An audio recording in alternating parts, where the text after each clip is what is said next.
has brought me out of me. My love for you has brought me out of me. My love for you has brought me out of me. My love for you has brought me out of me. My love for you, my love for you, my love for you, my love for you, my love for you, my love for you, my love for you, my love for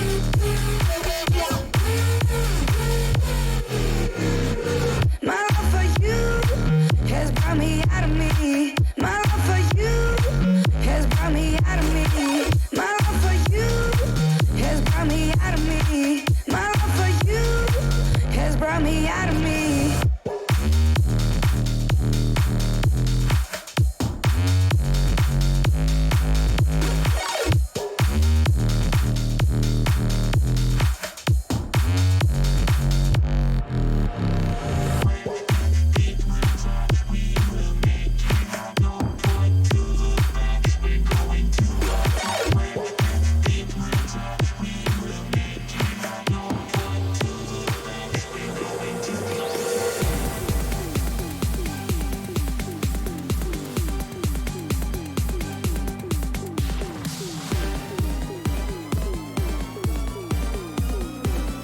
my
a curious man with some curious genes. I get that from my dad. I'm not far from the tree.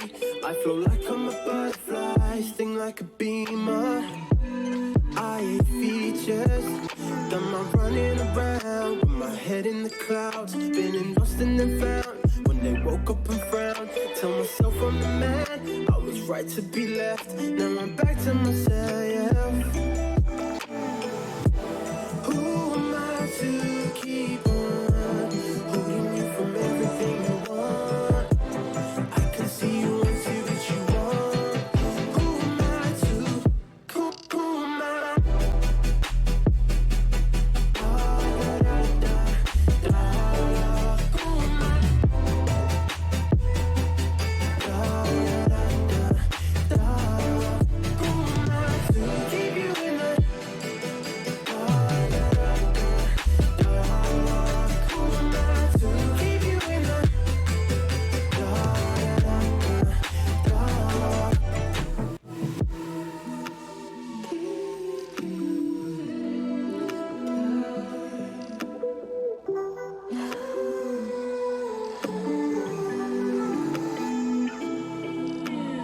Looking right, left, going straight. Don't know where to go, wanna hide away. I'm reflecting myself.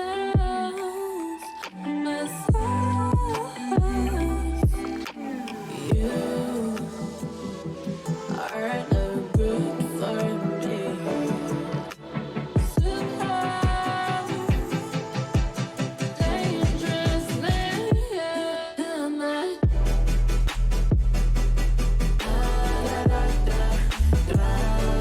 Who am I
of the night, evil creatures afraid of light.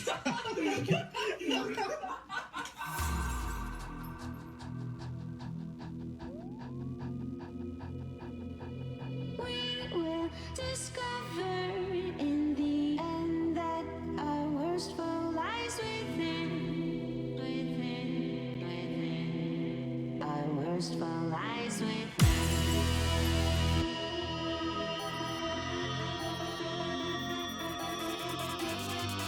Our worst foe lies within.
The Belong Arena Clash semi-finals for League of Legends Winter Split are upon us. My name is Stanley Greyheart Barker, and I am joined by Stuart, Professor Plum in the conservatory with the lead pipe McLeod.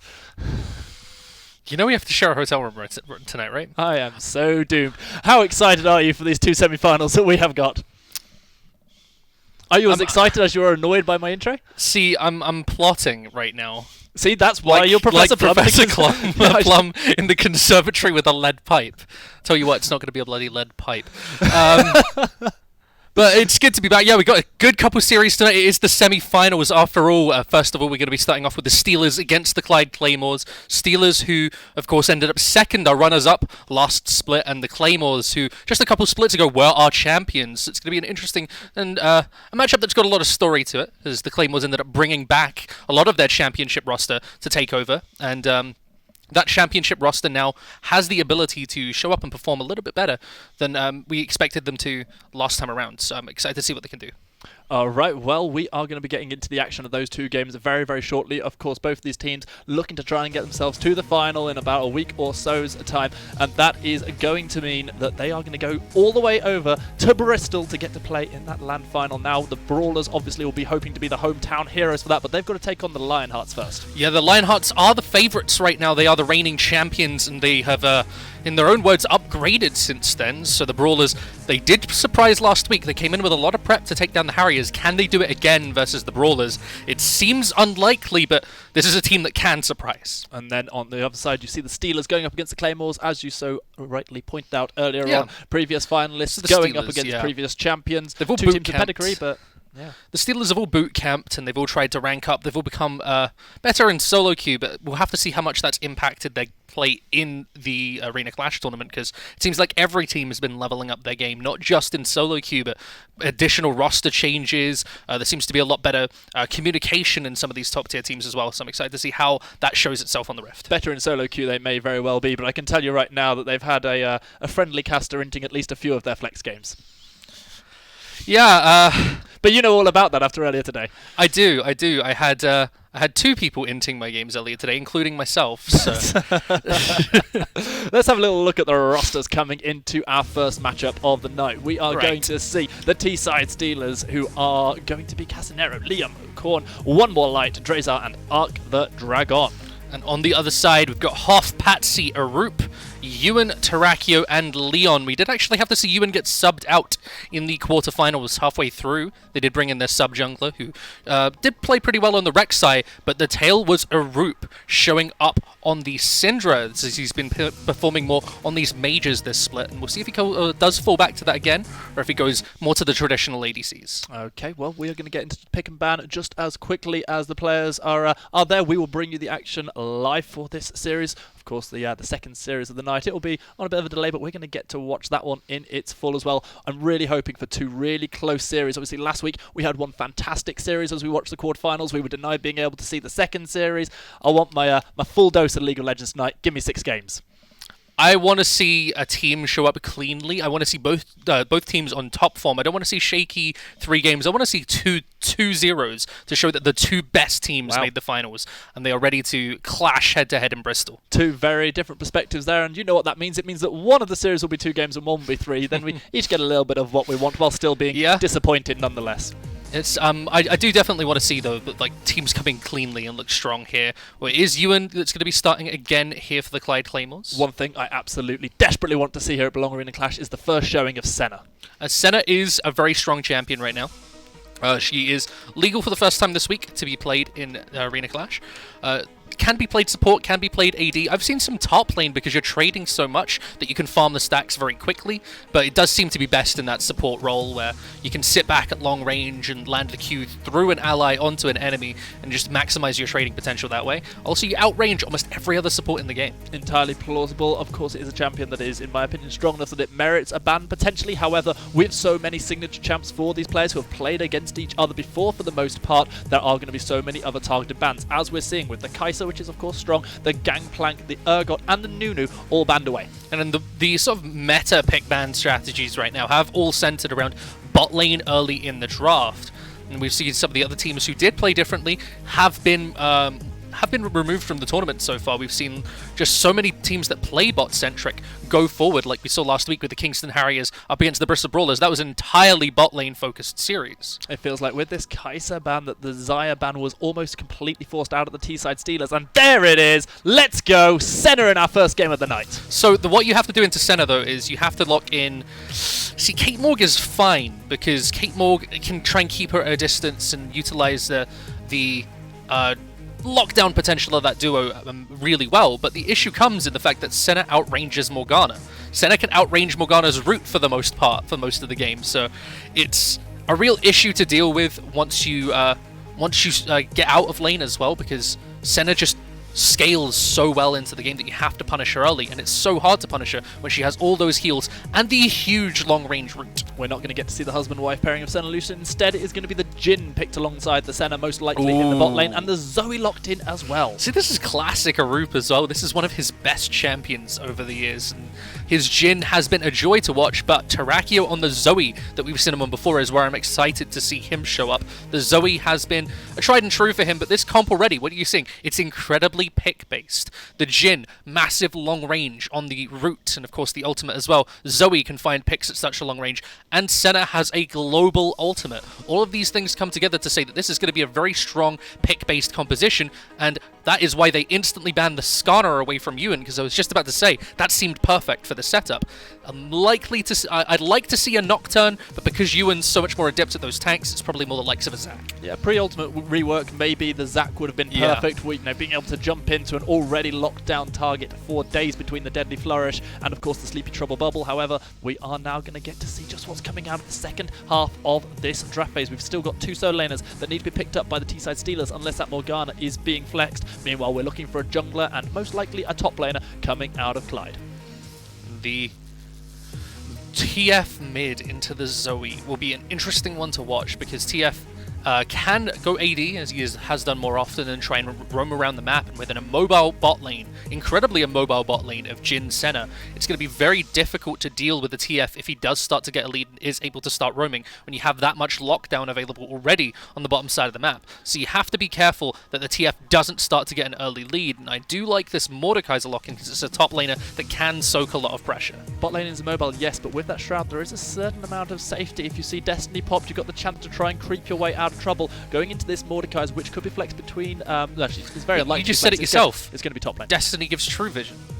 Is it True Vision? Yes, you'll be able to see. So you can see, like, Evelynn when she's invisible. It's a camouflage, effectively. So you can see people in camouflage. You'll be able to see a Twitch. You'd be able to see an Evelynn. You can see Senna in her Shroud. And if you've just ulted in, you can land the gold card on her even if she's in that Shroud. I legitimately did not realise that, so thank you. The Warwick is an interesting pick, something we have not seen for a long time here at Arena Clash. That's going to round out this composition. This fits exactly what we were saying. Does. Another pick-based jungler, very tanky as well, so it's more into Ewan's champion pool. But this is a jungler that does struggle a little bit to get out of the early phases of the jungle. You can try and get a level 3 gank off with the movement speed of your W and the fear, but that's about it, unfortunately. You do end up going quite low on your first clear and have to rely on that passive health. So I'll have to see if the Jarvan Casanero can have this stronger impact through the early game to shut Ewan out and lock him out of those plays until that level 6 mark when he has his ultimate available. This is our second week here on Brawle Arena Clash of seeing just what the preseason can do. Last week we got, I believe it was entirely Mountain Dragons changing the Rift up. This week, will we get to see something a little bit different? And it's going to be Clouds only, the worst one. How could it potentially affect these two teams? Well, ultimate cooldown when you've got a lot of pick-based ultimates like Warwick, Jhin, and Senna, that's going to add up if you can get that working for yourself. But on the other side, you got to think about that Ornn and those the late game Ornn, and you want to get all those Ornn items available. When you think about those, the late game and stat efficiency, both Infernal and Mountain buy into that stat efficiency so well. So I'd like to see T-side try and slow the pace of the game. They don't have to rush. They can play through bot side. If it starts to get to the mid game where you're worried about the Zoe just picking you off at every given opportunity, you can afford to just slow it down. Know that you have this hyper late game of a Caitlyn with an upgraded Infinity Edge and the like. There could well be a slow game coming out of the Steelers, but that being said, Casanero on this Jarvan, it's something that we've seen before over the last couple of splits. It is a champion he's known to be able to have a lot of early impact on. Getting the flag and drag combo off, burning summoner spells, getting kills early on is very much what we expect out of him. It's definitely expected to see an early game impact from Jarvan because he has such an efficient level 2, level 3 gank where he can just lock somebody down from long range and be able to try and get the early engage off to blow a flash, and then he can return gank at level 6. It's just so easy to set up the snowball rolling. But if he's locked out of those lanes early on, Warwick is really efficient at return ganking and, sorry, not return ganking, rather counter ganking, where he shows up as a Jarvan is just about to get the kill, he's going super aggressive, and then gets feared and turned on. And if you see these trades go longer in top, where you got a Mordekaiser who should be beating out an Ornn consistently, Jhin Senna in the bot lane, when these targets start to go low from overtrading, Warwick flies around the map. Going now to the mid lane, where of course you've talked about we have to look out for the build that the Twisted goes towards and exactly how that's going to impact things. You'd expect. I've never heard anybody call him Twisted for short. You know, it's just TF. Oh, I'm pretty close to them. We're on first name terms. I'm sorry, I know champions. Yeah, unlike absolutely. you, we're on first name basis. So. TF, we're going to be keeping an eye on exactly what build. Looking at the lack of AP around, I'm kind of expecting to see a slightly more AP heavy more build like coming Rod out of of Ages, Lichbane, that kind of stuff. But that being said, one of the things I'm looking at there in the mid lane is the double pickup of Cleanse for both Zoe and for Twisted Fate. Makes sense when you're looking at the Warwick potentially coming mid as well. You've got the Zoe who is such a pick-based champion, but Zoe is going to be moving forward quite far in the lane when she wants to trade, and if she gets hit by a gold card, she doesn't want that to just be the end and set up perfectly for a Jarvan to gank. She's got that cleanse to not only get out of the TF stun, but it gives her a massive movement speed boost to try and outplay the gank from that W. There in the bot lane as well, you've got a bit of a difference in the summoner spells. We've got the standard flash heal being picked up by the Jhin. It's going to be the teleport picked up by the Caitlyn though. Okay, so the Jhin playing much more for the lane itself. When you've got a Senna, you can afford to do that. You can afford to play aggressive for the lane, but what we've seen more and more people do into the Senna now as they realize it counters it, is go for like the Nautilus and Thresh, which she does well into because she outranges, and just go, well, I've got a Xayah or an Ezreal that's going to play safe, I'm just going to rush Moby Boots and roam mid. And Moby Boots is still so strong right now that you can afford to just rush mid over and over again, set up your mid laner to snowball when you've got both a TF and a Zoe mid who want to be set up to snowball like that, who can snowball so hard off picks. It would have been much better for me to see that kind of roaming potential available. But if we do see the Caitlyn get control, the Morgana can still do that, just not as efficiently. Which lane are we really looking towards? I mean, you talked about the snowball potential there in the mid lane. Is that going to be where a lot of the attention of maybe of the junglers and also of us looking towards the snowball is going to be? So I think if you're Jarvan, you want to shut down this Senna Jhin early. You want to be able to make sure that the Senna Jhin is going to lose to Caitlyn Morgana. They are going to have the pressure to roam around the map to get tower plates on their own. So you set them up. But once we start to see a few more points go into that queue from Zoe and she starts being able to push out the waves on her own, I expect to see more of Jarvan towards the mid side of the map. One thing I've noticed through this whole discussion is one thing that has been neglected more often than not is the conversation in regards to the top laners. Of course, it is Mordekaiser going up against the Ornn. I'm expecting Ornn to play things fairly safe and just see out the early Mordekaiser damage. Yeah, the Mordekaiser should just be looking to run down the Ornn in lane. Ornn does have a decent trade pattern, but all the same, the tank shredding that is available to the Mordekaiser can be so big, and it is going to force him to likely go for that adaptive helm early. This is, of course, a best-of-3 series between the Clyde Claymores and the T-side. Still, as the winner of this will be heading to Bristol for the Belong Arena Clash Winter Split Final. So much is at stake here for these two teams.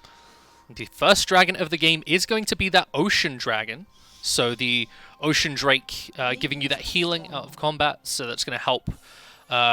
It's going to help the sort of disengage style more than it does the engage style more often. So when you see an Ocean Dragon, it helps you if you want to set up more poke, if you want to sit back and not really hard commit to plays. And if you look at the Clyde Claymores and you've got a Zoe and a Jhin, you can play non-committal. You can just poke out the enemy and heal up and back off when you need to on these sieges. It helps you win that out.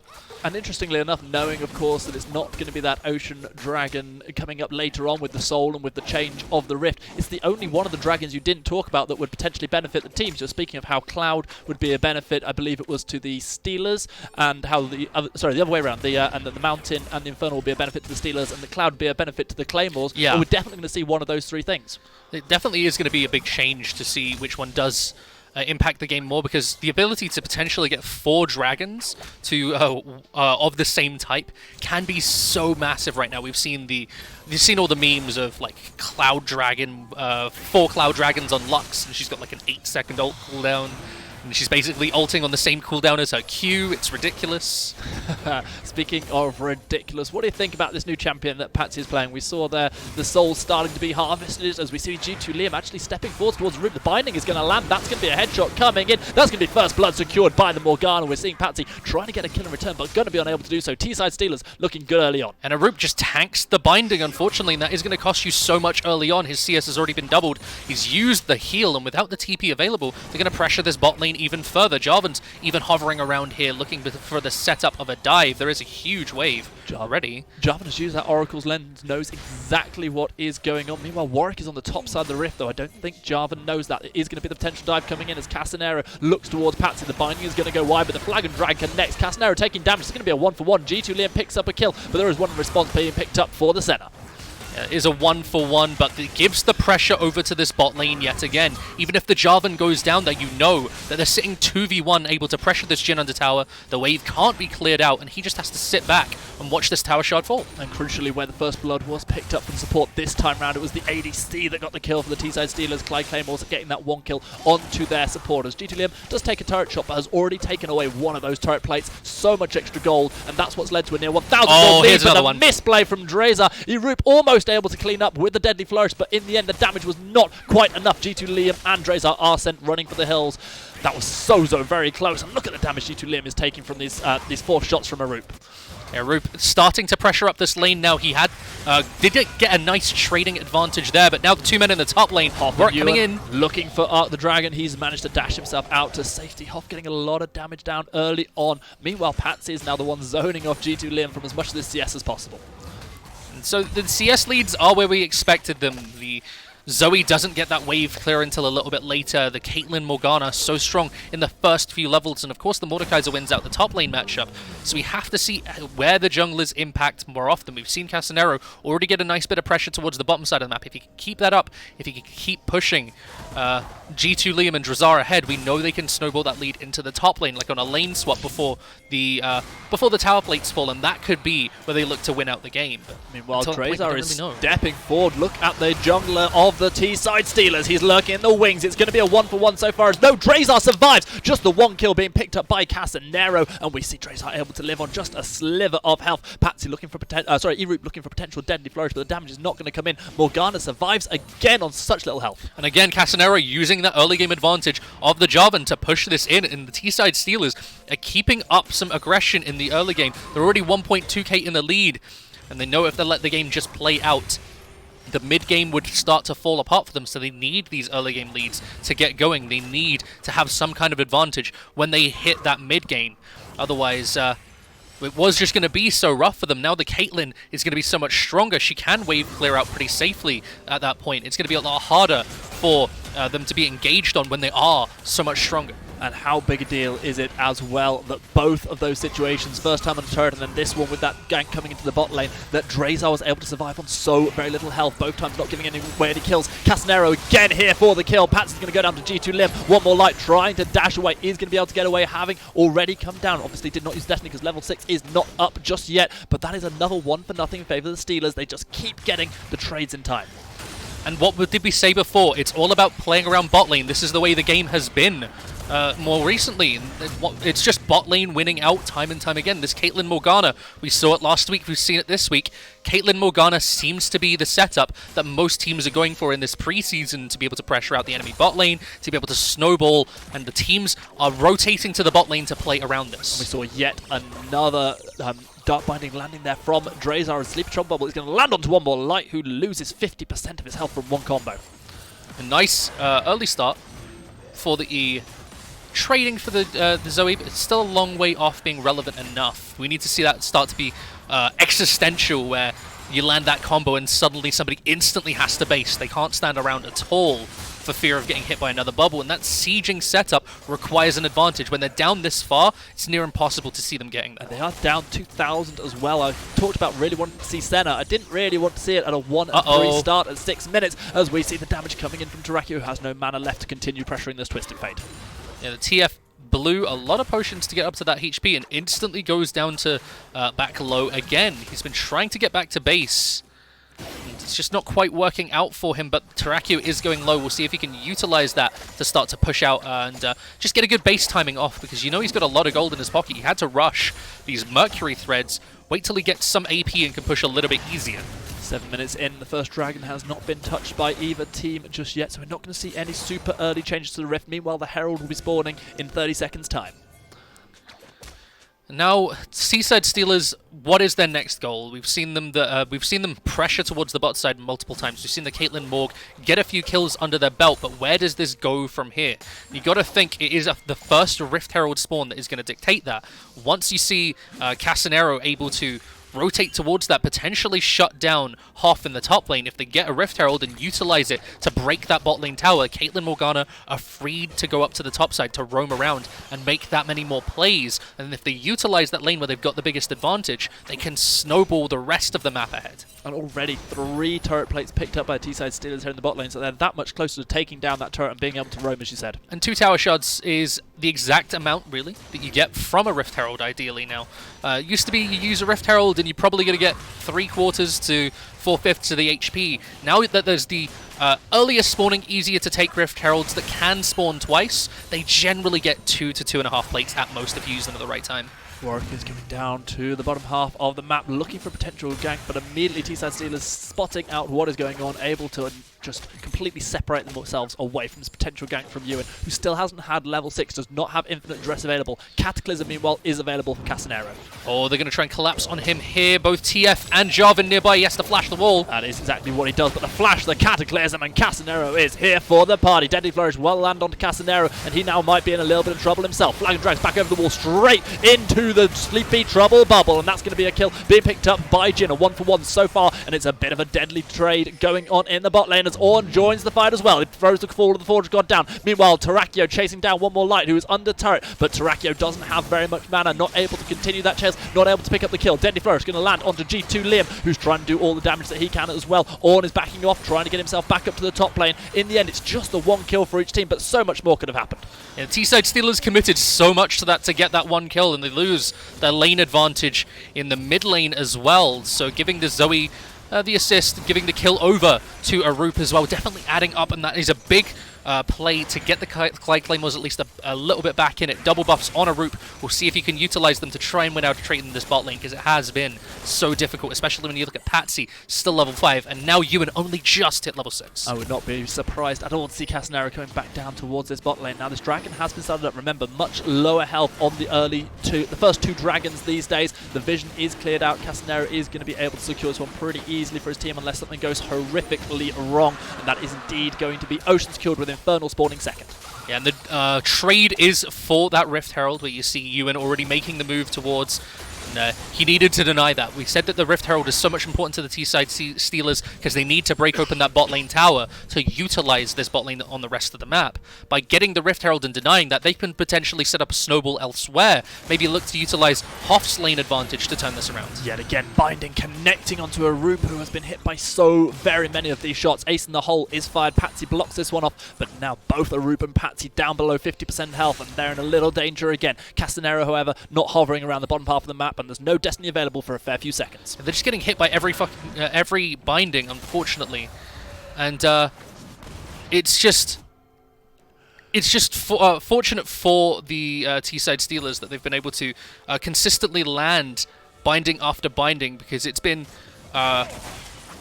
been pressuring them so low. You can see Patsy really struggling to get the health back because his cooldowns are still so long in this early game as the Senna. And if you start to get more of those Qs off, then it does get a bit easier to survive because you get all that extra healing. You can utilize it to poke as well. But because he's had such a difficult time in spamming that ability out without going low on mana, without going low on health, it means that they're pinned down under their tower. And that's why we've seen Casanero time and time again find those opportunities. Meanwhile, it's interesting to point out that we have got 2 stopwatches available for the T-side Steelers. One on Morgana, one on the Twisted Fate. Meanwhile, that is going to be a nice dash away, the Infinite Dress, just in time to save Ewan. And of course, the Senna ultimate coming through as well, just to give him that little bit of shield, so he isn't going to fall to that one. As Casanero, just pressuring so deep into the enemy jungle consistently, has been working for them. As the bot lane zoned off of this bot lane tower yet again. Maybe they're going to lose another shard. That would be the 4th. This could easily be first turret as well, actually. G2 Liam has got Casanero here pressuring as well. Senna just clearing out as many of those minions as possible with a Roop. It's a really finely balanced game because despite the 2,000 gold lead, it does feel very much so like the Clyde Claymores are still in this game. And the Clyde Claymores are just being slowly choked out, though. That's the issue. They need to utilize this mid-game. We said around the 15-minute mark was where they really come alive, when the Zoe starts to hit that 1-item spike. The Jhin starts to get towards that 20% CDR from the Essence Reaver as well. That is the point we're looking for them to take over. But he is down a whole 30 CS. He is really struggling. The Zoe hasn't hit that first item yet, and it means that these picks aren't really able to be made that easily, especially when the Warwick is struggling compared to Casanero as well. Yeah, there is that 30 CS advantage for the Zoe in the mid lane against one more light. However, down the bottom side, you've got that near 30 CS advantage that's been built up by G2 Liam, courtesy of all this pressure on turret. Those turret plates were picked up, first turret was secured, and all of a sudden that is an Infinity Edge Caitlyn with 3 daggers already in the inventory compared to Jhin, who hasn't even completed that first item. Terrakio really, really low, but has got Ewan for support. That's going to be G2 Liam completely feared up. Damage coming through from Patsy, and that's going to be Senna picking up the 1 kill. Drazar using the stopwatch, staying alive for now, but it's not going to be for long. Ewan gets another. That's going to be 2 kills in quick succession for the Clyde Claymores. Now, what can Hoff and Art the Dragon do? The answer is have a little wet noodle fight. And with some over-aggression coming in from G2 Liam, using the E backwards directly into the Senna binding. That is exactly what Clyde Claymores needed. Just as the tower plates are about to fall, to get a decent amount of gold in their pockets, start to turn their favors. You see that Jhin was able to clean up some CS on the bottom side of the map as well, so that getting closer and closer. The mid lane lead for Zoe snowballing further ahead, and Clyde Claymores have found some life. We'll have to see if this 1.5 near 2k gold lead for the Steelers is going to be enough to weather the storm of these mid-game pick potential champions that we've talked about so many times. One of the interesting things that we saw there was not only did Senna get a kill, but they actually threw over most of the turret plating gold from that Herald charge straight over to Senna, saying, you know what, yes, this is our support, but much as you would see with, let's say, a Pyke, we want as much damage as possible to be coming out of this Senna late game. So the ideal situation here for the T-side Steelers is you get to a point in the game where Zoe lands her bubble and that person doesn't die. Honestly, it's as simple as that. So if Casanero, Arc the Dragon, and then maybe a Black Shield from Drazar all stacking on top of the health bar of somebody is enough to keep them alive, that is the point at which the T-side Steelers win. So it's if Zoe can snowball enough to deny that point of the game, or if the T-side Steelers can slow down the pace of the game enough to the point where Casanero gets some more magic resistance, where Arc the Dragon gets tanky enough, you maybe start to see those Ornn items come through, because that is where this game is going to become so much easier for them to play with. Patsy gets caught out. We're going to see the Ornn throwing down the Call of the Forge God. One more light, looking for a gold card, eventually going to find it, putting damage down to Ewan, but not before Hoff arrives and completely obliterates the health bar of Drazar. 1 kill picked up for the Mordekaiser, who's now slamming down onto Casanero as well. Decent damage coming in. The Cataclysm used the flash away from Casanero. The ace in the hole is going to be enough to pick up 1. Casanero actually gets that one with the burn damage from the red buff. Meanwhile, Art the Dragon immediately trying to turn damage back onto Ewan, who himself is so very low, but a Roop is chasing down. It's going to be Patsy who eventually gets the kill. An absolute fiesta, but it's the T-side Steelers who come off the worst from this trade. Meanwhile, Ewan eats an ace in the hole to the face. Terrakio unable to try and block this one. The Infernal Dragon has just spawned. It was a 2 for 2 overall, and now we've got to see who's pressurizing towards this dragon. Instead, it's going to be the mid lane that is the priority for the Clyde Claymores. They're trying to flank. They've got the engage abilities as G2 Lim gets picked off. Completely exploded by Terrakio, but a kill in return as Jarvan takes down the center. Casanero is going to eat a gold card to the face. Sorry, Zoe. A paddle star to the face. One more light is here with a gold card available in just a moment, but he's trying to clear out these minions as quickly as he can, so this turret is not taken by the Clyde Claymores.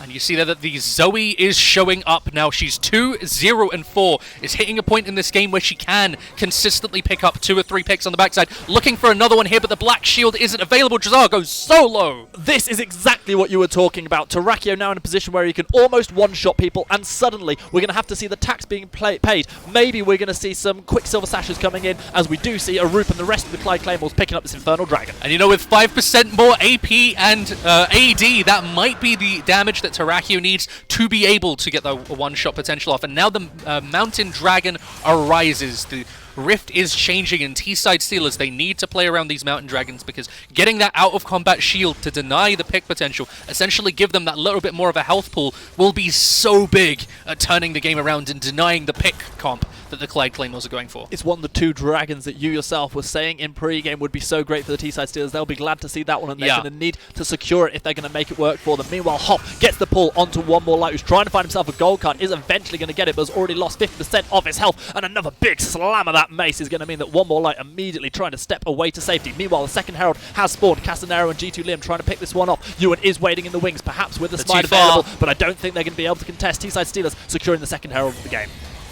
And crucially, just a couple minutes before it would despawn, the second Herald is taken.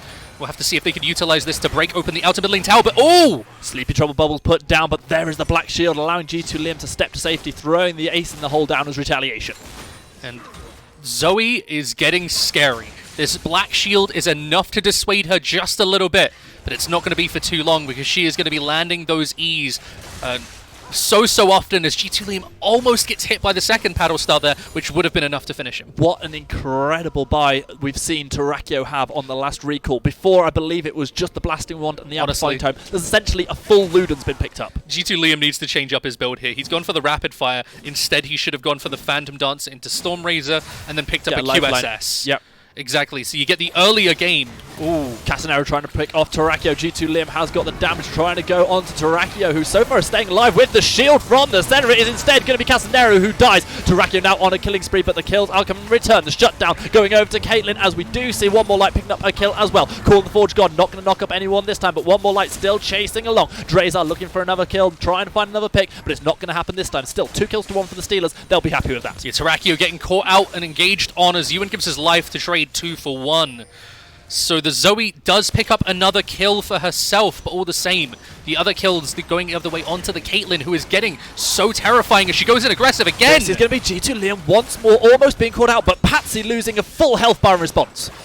G2 Liam, though, he is looking like a liability as a carry. He's going full iBoy, where he's living life right on the knife's edge. And unfortunately, when you're this much of your team's gold, this much of your team's strategic investment, you can't afford to play that aggressive. You get a Black Shield thrown on you and you instantly dive under the enemy tower into 2 people. That is a mistake. You can't afford to play that aggressive. He needs to tone this down unless he's willing to build at least a little bit more defensively. I know you're right, but can I give you a yes but? Yes, but did you see Patsy's health bar there? Almost 100% obliterated just by that 2 shots from G2 Liam. He's in a great place, but you are absolutely right. He does need to be careful. But even if he picks up that kill, the potential that he gives up a shutdown for it, the potential that he gives up the full mid lane control that they had because of it, is the issue. When you have a comp that can siege very well with the Caitlyn Morgana and the Ornn, you need to be willing to play into that style. You can't just go, we're going to get every single pick and dive every single time, because otherwise you throw your advantage. And we've seen this so many times from the likes of the Kingston Harriers, where they get too overzealous and make those mistakes. And unfortunately, T-side Steelers showing the same hallmarks. Meanwhile, we have some really key items on the board at the 20-minute mark. 3 stacks of the Rod of Ages there for Twisted Fate, who is getting stronger and stronger. Still has his stopwatch available and unburnt. The stopwatch has been converted for Morgana, who now has got that Zonya, so goes in. Soul Shackles also able to stay alive and get as many lockdowns as possible on the other side of the Also rift. saves her from the Zoe there. Sorry? Also saves her from the Zoe. Absolutely. Notably, yeah. But my question is that Zonya's more valuable than a potential Mikhail's? I think it is, honestly, because the support is playing so much more forward that she can just die instantly. If she goes for the Mikhail's, then she's... Well, Mikhail's is a terrible item stand. I think that was a poor example. But if she'd gone for the likes of a If she'd gone for the likes of like an Ardent, would it have changed the game much? And it's just like, it helps the Caitlyn play more aggressively, but you need to survive. The Caitlyn has the tools necessary to survive if she just went for the Phantom Dancer herself, if she gets the Black Shield on her, when you've got the Ornn and the Jarvan nearby.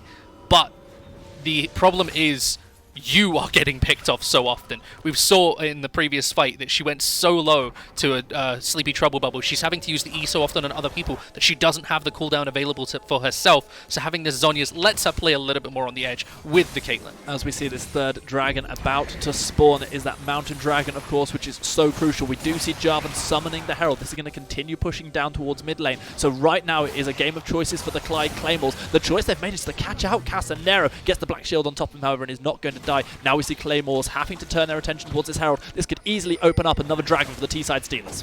And it's going to get the charge off in mid lane, but instantly dies for it. And Ewan didn't commit too hard for it, so he is here to try and contest this. Ewan has the infinite duress available and has gone in, trying to steal a dragon, not able to get it. Casanero getting that one, but G2 Leo completely obliterated by the Mordekaiser. One more light is going to go down as well. Two for the Mordekaiser, looking for a third. Drazar will drop down to the center. Meanwhile, Casanero flag and dragging himself over the wall, but 3-0 for the Clyde Claymores. Guess what? It's Baron time. And that is what happens when the Caitlyn dies at the start of the fight. There is no more damage left.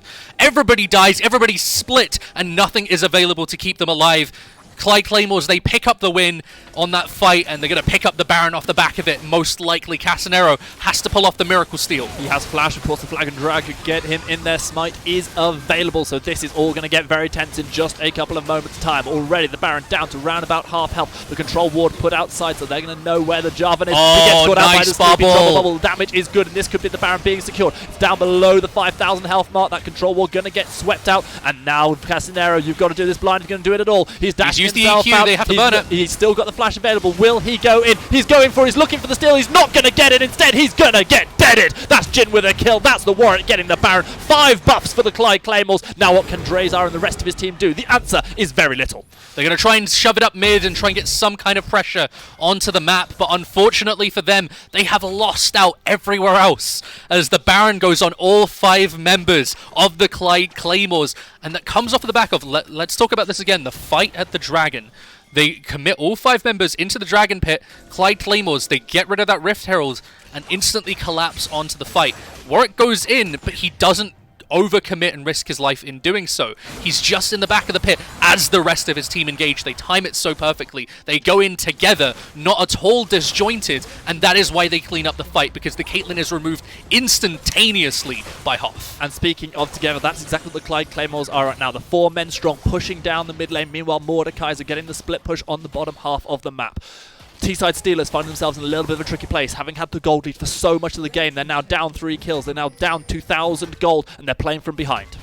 So the Caitlyn is still so strong right now as she's got the upgraded Infinity Edge available to herself Molten now. Edge, nice. Yeah, the Molten Edge is definitely going to help. The upgraded Abyssal Mask from Arc the Dragon, all of these items are going to add up to give them that much more gold. You look at the gold difference, when you think about both of those items, give you 1k extra worth of stats. The gold's actually even right now. Hoth completely uncontested in the bottom lane. Instead, there's going to be an attempted fight. The pickoff looking for onto Terrakio, but he is just dashing in, dashing himself out. The binding is connecting on to Casanero, whose health bar is obliterated. However, in response, the junglers for both teams are now dead. Clyde T-side Steelers are continuing the fight. Morgana gets removed by the Zoe. Arc the Dragon just steps away from Hoth, who joins the fight, having taken down the turret in the bot lane, and will now push with the other 3 members of the Clyde Claymores onto this second inner turret. They are getting so much out of this Baron buff. They're now up to a 3,000 gold lead as Terrakio goes forward, loses a lot of his health and gets gold carded as well. Flashes away from the Piltover Peacemaker, just about surviving. That's going to be a deadly flourish connecting onto the Ornn, and that's going to be the escape for the Clyde Claymores. And this is the siege pressure of the Clyde Claymores when you have this Senna, the Jin and the Zoe, the long range poke they can set up, the soft engage they have to constantly get your health lower, chunk you out bit by bit, force you behind your turrets so far to the point where they get to chunk it out, is how they are looking to utilize the Baron. Maybe a little bit over aggressive there, meaning they don't really get the tower, but they get 2 for 1. And it's only Ewan giving up his life for it. Taking you back to what you said before, Champ Select, you wanted to see 2 quick series, real dominance taking us into the final week. Well, I'll tell you what, I don't think that's what we're getting in this first best of 3, because already here in Game 1, things are so tight, and I can't see this being anything but a tightly contested series. And Clyde Claymores, they did really well with their mid game. We knew they were going to sack the early game a little bit because they had some weaker champions in that regard. The Caitlyn Morg wins early. Of course, the TF wins early. Jarvan has the better matchup in the early game, but where they needed to make their advantage was in that 15 to 25 minute mark. In that window, we have seen them win fight after fight. We've seen them get Baron. We've seen them break open a lot of these towers, but now is the tough part. Now where the game starts to slow down, where we see a lot more neutral setup and more tank items come through from the T-side Steelers, they need to be able to find these picks. And with Casanero going for an aggressive build, as he's building the Sterix and the Titanic Hydra, I think that that's going to be the turning point. When he gets hit by a bubble and is instantly removed from the game, suddenly Baron's gone, they lose all their towers, and that could be the turning point. I think he has to be the focus. We're going to see Twist Fate using that Destiny, going straight in towards a Roop, who gets caught by a gold card, but now is inside the Shroud, able to get to safety. One more light, burning that ultimate. Yeah. And they have put pressure pushing this bottom lane so they can collapse with this Mordekaiser onto the Dragon as well. They have a man on the flank. The Zoe is quite far though. Zoe is going to be quite a way away. That's going to be a nice use of the lens, just getting as much vision down on towards both this Dragon and the opposition team as possible. I don't think we're going to see Warwick going into this one, but I could easily be wrong. He's around the flank. He's not going to be able to go in and get the steal. This time, no fight going down until Hoff comes onto the background, but he's completely isolated, and this time he is going to get deleted by G2 Liam. Curtain Call being used by the Jhin, getting good damage down, but the kills are all coming for the T-side Steelers. Caitlyn's already managed to get 2, and that's going to be the chase down as the Dragon takes down Patsy. This time it is going to be 3 kills around the Dragon for the T-side Steelers. The Clyde Claymores, not a sausage. And a perfectly timed Black Shield is what turns that one. Flash in from Hoff, tries to get Liam out of the fight by using his ultimate on him. The Black Shield comes through, denying the ultimate, denying the Death Realm from the Mordekaiser, and they're able to clean up that fight. Crucially, however, on the back of this fight, we do not have a Baron available for the T-side Steelers to take. They're trying to push down towards this mid turret. They're trying to get themselves an inhibitor. One more light. Having already used that, Zhonya has to be so very, very careful. Inhibitor turret is going to fall. Will they stick around for the inhibitor? The health bars are low, and as members start to spawn, I think they have to back away. They get the inhibitor though, and now they start to run with their tail beneath their legs, but it is going to be Casanero who stays just a little too long. That final health bars are low. Warwick's on his way. Is pretty nice, pretty tasty. Warwick is sped up by all the low health bars. The blood scent has been popped, however. It does look like the Clyde Claymores are going to settle for the fact they've taken the jungler off the table for 30 seconds. The Baron is spawning in 40. What is going to happen next, Sin? They have to reset, they have to get back on the map, so what they are looking to do is hard shove mid into these supers so they don't have to worry about that, then set up around the Baron. They are trying to deny the recalls as well. The bubble breaks! Oh, the Dragon is in all sorts of trouble, as is G2 Liam. Again, zoned away. The T-side Steelers being completely pushed off by the 5-man death squad of the Claymores. But delaying this reset so much, potentially getting this mid lane tower, enables them to set up so well for Baron. Oh, the Dragon does get caught out by that 4th shot of the curtain call, but he is a tanky old boy right now, able to survive. There is going to be an inner turret going down. Clyde Claymores picking up 1 on the back of losing their inhibitor. And now that the Caitlyn has to go back, the Morgana has to go back, this gives them the opportunity to ward up the river. We'll see if they utilize it effectively. The jungle and support are roaming towards it. I want to see them get full control of the jungle. That is how you get this Baron. That is what you're looking to do with this punish timer as the TF's coming in. Going straight in with that Destiny. One more light had the gold card prepared, but not able to catch on to either Senna or the Warwick, who are trying to get the vision control. Instead, the T-side Steelers are immediately starting up this Baron. Unfortunately, they delay their own resets. They didn't really need to reset there. They didn't have a lot of gold that they needed to pick up, and they might lose Baron because they chose to do so. Baron down to half health. Ewan is around looking for potential smite still. We are going to see the Call of the Forge God getting the knock up, but now it's going to be the Infinite Duress as Ewan trying to stay alive. That's going to be the shield coming through from the center. Drays are so very low, using the stopwatch, able to survive. Caitlyn gets the kill onto the opposition jungler. Hoff is in the middle of the fight again, looking for yet more kills as he throws down the damage, uses the stopwatch. G2 Liam picked off by Arup. That's going to be 1 kill for the Jhin. He's looking for 1 more light, who has to flash over the wall. Arup still chasing. Arup with a shot. That is going to be a complete wipe of the Steelers. The Claymores just took the Baron. They might have just got the game. They got an ace and Baron because the T-side Steelers were so split in that fight. Casanero was still fighting the Baron while G2 Liam and Drazar were fighting on the other side. The AD carry was exposed, the mid laner was exposed, and it means that Arup and Hoff clean house. Arup now pushing up on the top lane with Hoff, looking for this final inner turret. A nice easy pickup for Patsy and the rest of the Claymores. Now what is going to happen, because the gold lead is 6,000 in favour of the Claymores. They have got 5 men with the Baron buff. Yes, their inhibitor is down, but they're going to be the ones with the pushing power. They don't want to overstay. They don't want to get caught out by a re-engage by the likes of like a TF ult and the Jarvan full combo. So they are just going to reset and push out onto the map. And we're going to get a bit of a chance to breathe. But yet again, the Clyde Claymores win because they have better team cohesion. They are on the same page. They understand exactly what they're looking to do. And even when Ewan is going down, the rest of the team goes, Ewan's in trouble. We know exactly what we have to do to punish them. And as everybody goes in, Roop is safe. Terrakio finds a bubble. And they clean up. In the 3 big fights that we've seen, the 2 around the Mountain Dragon and that one there around the Baron, every single time Hoff has come in with a flank. This time, however, and in the first fight that we saw the Claymores pick up, he was able to get so much damage down, able to do all of the work because so many of the resources have been burned on towards Ewan. However, now here Ewan is chasing on towards G2 Liam. That's going to be the suppression, catching out G2 Liam. We're going to see the curtain call being thrown down. Black Shield going to block off a little bit of damage as Ewan is going to lose a lot of his health. The G2 Liam as well. Destiny gets one more light into the fight, gets the gold cord onto a root, but now the damage being put back on by Hoff. He's looking for one more light, but instead is completely caught out by Arc the Dragon. He gets the ult off. He's going to be able to use that one to try and shut down the Arc the Dragon. Takes down Patsy. Jarvan, Casinero takes down Iroop, and just like that, 3 Baron buffs are lost. Yes, we do see one more light dying, but it's going to be Hoff just completely chased down by G2 Liam at the end of this fight. 3 for 1 in favour of the T-side Steelers, and they want more. They want to completely remove this Baron buff. Terrakio is having to run away along with Ewan. The out binding is going to connect the cleanse used by Terrakio to try and get safety. Ewan burning the flash as well. G2 Liam still chasing. In the end, it's just going to be another Mountain Dragon picked up for the Steelers, and this will be the soul. They desperately wanted the pick onto G2 Liam to secure this dragon for themselves.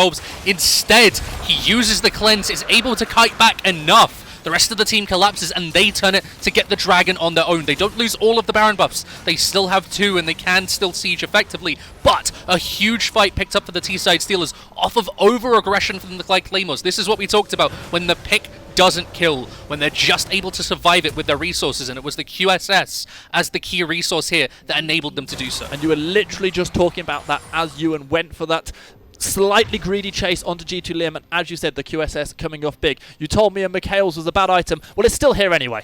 Yeah, he's just gone, right, they're playing a pick comp. I guess we just need to go McHale's anyway. Which is what I was thinking earlier. When he is going into the later stages, you can afford it, but in those early game stages, it is such an inefficient item. But now, why is that? Stat efficiency doesn't matter. In the early game, you just need the stat efficiency, you need the cooldown efficiency, and there isn't really 1 CC that's going to end the game. When you're that early in the game, you can't get one shot by a Zoe. But now when you look at it as if any CC lands onto G2 Liam, if he didn't have QSS, he's insta-dead. The McHale's becomes more valuable. So all of a sudden you've got QSS, you've got Black Shield, you've got McHale's. G2 Liam able to survive in this fight and is now 9-4-6. There was a time where he was 4-2-4 and suddenly he slumped back to around about 4-4-4.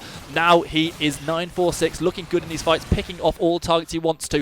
One more big fight for the Steelers, all the Claymores could end this game. But we got past the 30-minute mark where the Clyde Claymores are struggling now to make picks. We talked about this, when the items start to come through, when the Ornn upgrades are available, when they have all these defensive choices, it's a lot harder to find a pick, and you need to have snowballed the advantage hard enough. Unfortunately, after losing all of their Baron buffs immediately after taking it, a lot of their advantage is gone, and unfortunately they need so much more time to recuperate the vision control on the map and the wave control to set up plays yet again. Crucially for the Claymores, their inhibitor has now respawned, so they're not having to deal with the supers in the mid lane. However, Destiny is available for one more light, who's continuing this push in the bot lane. We see so many of these Ornn items now picked up, 2 of them for Ornn himself. We already see the upgraded Zhonya's for the Twisted Fate, the upgraded Infinity Edge into Molten Edge for the Caitlyn, and another upgraded Zhonya's there for the Morgana. Crucial stat boosts and a 35-minute game.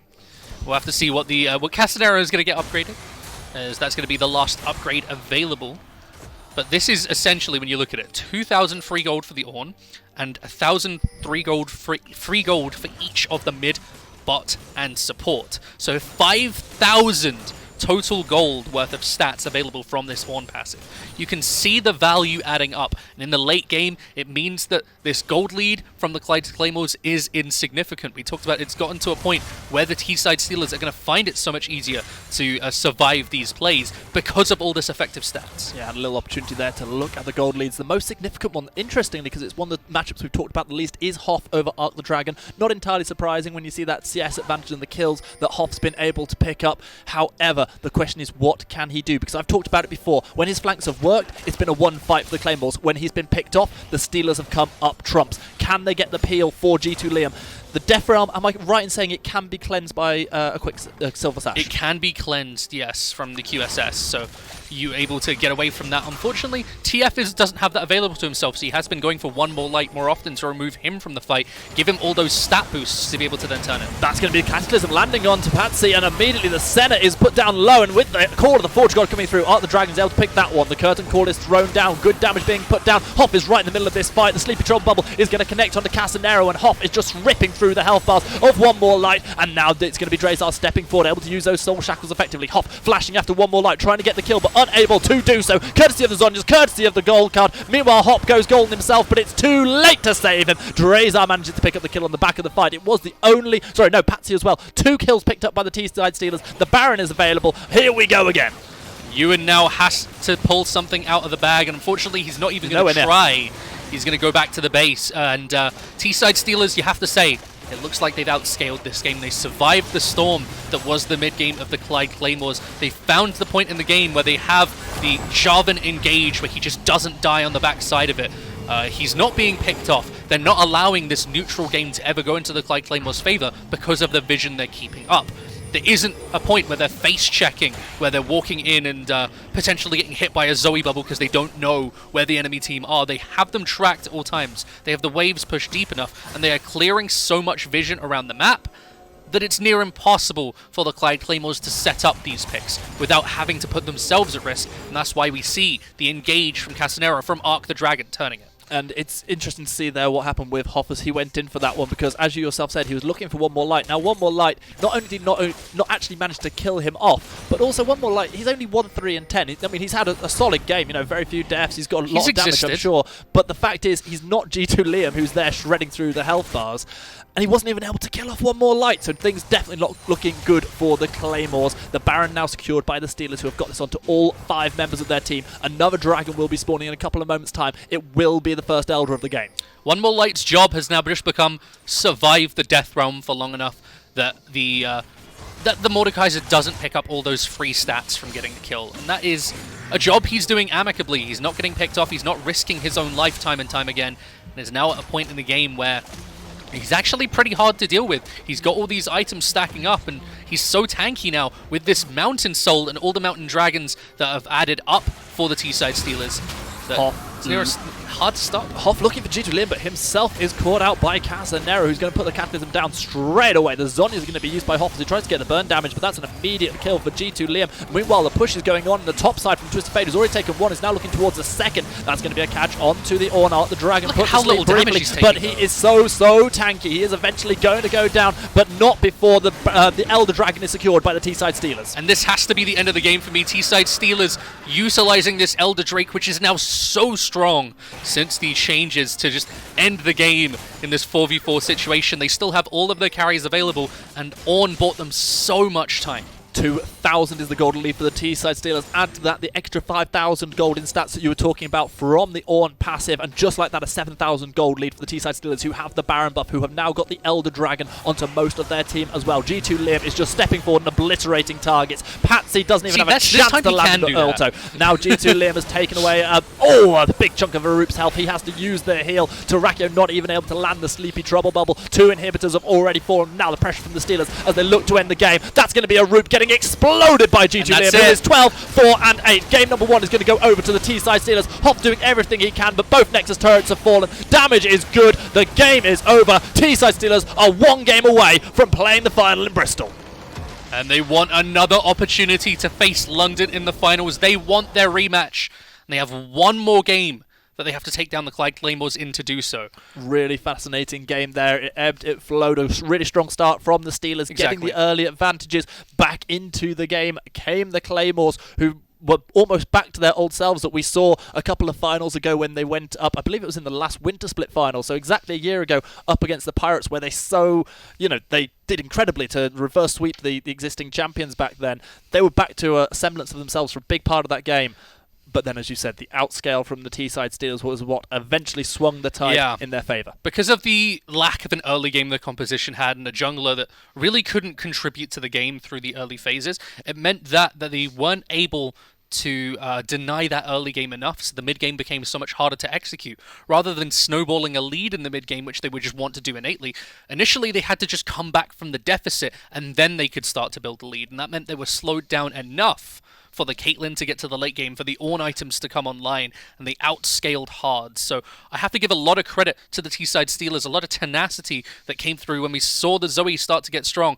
They held on just long enough. And as you say, Tarakio, on that Zoe, he, rather than exploding people at the beginning of the mid-game, which is what he would have done if he'd got any sort of lead through the early, instead he had to slowly build up to that, and yes, he started to be able to do it. By the time he did, it was too late, and the defensive stacks were coming in, especially with those Mountain Dragons. The turn came on the pick onto G2 Liam in the bot lane. They got the Baron, they were like in a comfortable position on the map, but that reset, all the buys that came through from the side of the T-side Steelers was just enough. You saw the QSS come through, you saw the Mikhails come through at that moment. Those defensive items were exactly what they needed to turn the game on its head, and they had just enough time to build to it. Unfortunately, the timer just a bit too short, because give it another 2 minutes earlier that they got that Baron, and they can siege up. They kill G2 Liam there. They get the top lane tower, or they get the bot lane tower. They snowball that lead into maybe getting some inhibs of their own. Instead, the game falls apart. And even if G2 Liam doesn't buy the QSS, you are desperately wanting him to get more defensive, perhaps to go towards the because that's how you get through the lifeline. And eventually, he had picked up that QSS, and perhaps it was the difference between winning and losing that game. In my opinion, it was. Yeah. Ewan went full sum 41. He was in too deep as soon as that Quicksilver Sash was used, and that was a big turning point in the game. Like you say, so many Baron buffs lost, the ability to push, gone for the Clyde Claymores, and just like that, game number 1 was gone as well. Of course, this is a best-of-3 series, so the T-side Steelers, they need to secure one more. However, a reverse sweep of sorts will have to be made by Clyde if they want to get themselves on the train, plane, automobile, whatever it is they take, to Bristol. That's the difference here, though. The difference between winning this game and losing it was just being able to survive the onslaught of pick potential. And when you have a Morgana, it becomes a bit easier. When you have an Ornn giving you late game stats, it becomes even easier. When you have a Mountain Soul, yeah, it's easy as hell, but they had to build up through that mid game to get to the point where they were comfortable again. I still think going for the rapid fire cannon was saying, we want to snowball the game, not respecting the mid game strength of the Clyde Claymores, and they did get punished for it. You saw G2 Liam get picked off a couple times, where if he had a Phantom Dancer, maybe he would have lived, and I would like to have seen them respect a bit more, because then they could have cleaned out this game much more quickly, and maybe not looked so weak throughout, because right now, that was not a clean game 1 from the T-side Steelers.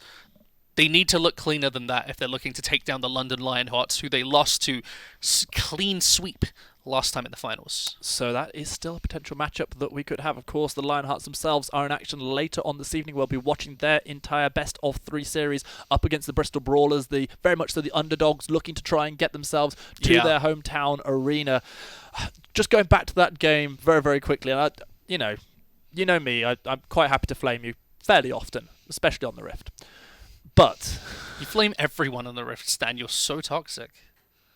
Yes, but you're so toxic, yet you play Yi and go, oh, it's just the keyboard's fault when you into 5 people. Terrible keyboard. Yeah, we can win this fight. We're literally 3v5, and he's standing in the center of 5 people with 3 levels down on the enemy jungler.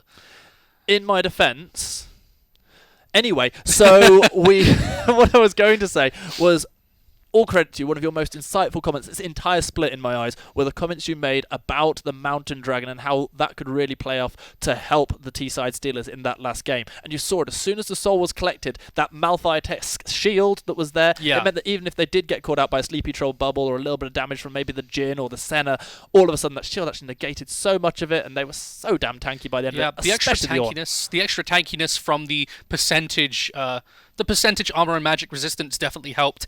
The additional shield giving you so much more effective tankiness. It's like you always have a Locket of the Iron Solari active. It means it's so much more difficult for pick comps to be executed.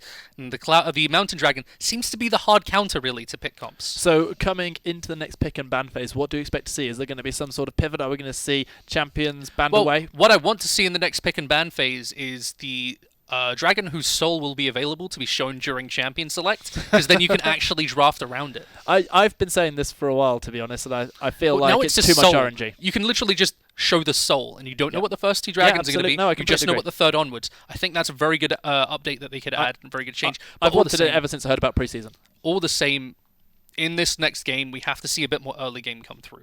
Because you're fine to go for that mid-game snowball, but you can't concede so much in the early game. That bot lane was going through hell. They really struggled. Patsy consistently chunked low. And unfortunately, the Jhin not able to do enough to deny that. So many of those Morgana Dark Bindings hitting as well. Perhaps something that maybe the Claymores might have to look towards banning away. Of course, we are going to be swapping sides of the Rift. So the Claymores now are going to be on red side. Last time round, we saw them banning away the Kai'Sa, perhaps hoping to secure the Xayah. And Nami as well. When that was eventually banned away by the Steelers, their response was the first pick of the Senna. Don't think we're going to be seeing that happen quite in the same way this time around. Yeah, I don't think the Senna will be so high priority considering it was played into so well. Maybe we're going to see the T-Said Steelers style on them a little bit more, where they instantly lock in the Senna and go, no, this is how you play Senna. It would be interesting to see, but all the same, it's still a very new champion. People are still trying to work it out.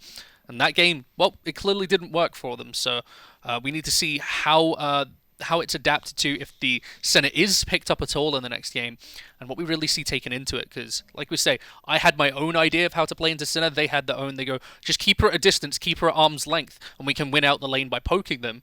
And my idea is very much more, you just pick a self-sustainable bot lane like an Ezreal or something, and then just have a support that roams mid. You completely bypass bot lane altogether. We'll be bringing you into Game 2's pick and bans just as soon as they start up, just waiting for the teams to ready themselves up, perhaps for the Clyde Claymores to try and untilt themselves. And here we go, we are going to be into pick and ban nice and quickly. Of course, remember, this is all going towards that final we've mentioned multiple times. It's going to be in Bristol on December the 14th, which I believe is a Saturday. Come along if you're in the Bristol area, come get to meet some of the teams and the production team who are fantastic. Yeah, I believe we're on the Saturday, and then the Overwatch and Mortal Kombat is on the Sunday. Yeah, absolutely. Yeah, so Saturday the 14th. All sorts of good stuff is going to be going on as we see the Urgot and the Kai'Sa both banned away like they were last time. The change coming through, T-Side Steelers don't have any interest in going up against Terrakio's Zoe again. Yeah, the Zoe is very strong for Terrakio. We've seen him from him multiple times, and he's shown a lot of strength on it. We did give him one of our players of the week as well with that, if you remember that one, where he just instantly one-shot somebody around Baron. But they're taking away the Caitlyn and the Kai'Sa this time at the Clyde Claymores. They don't want to see either of those. Do you feel like they're trying to force a Xayah here? Or maybe they're confident they could just ban Xayah as well.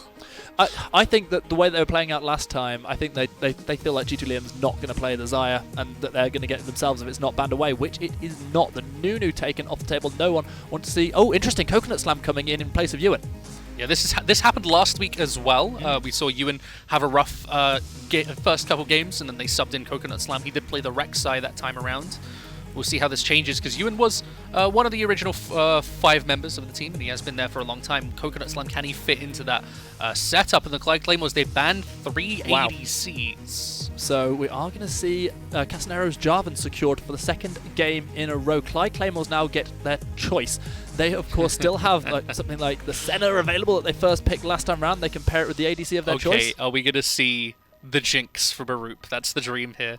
You want to see Jinx? I want to see his Jinx that he won Arena Clash with just a couple splits ago. I don't understand this here. You already know the other team have locked in their jungler. You've got your choice of being able to score anything you want for either your solo lanes or your bot lane, and you're taking a jungler. They want to show as little as possible, and also, if this is Syndra, this could go to Arup. This is a pick he's played a couple times this season, flexible.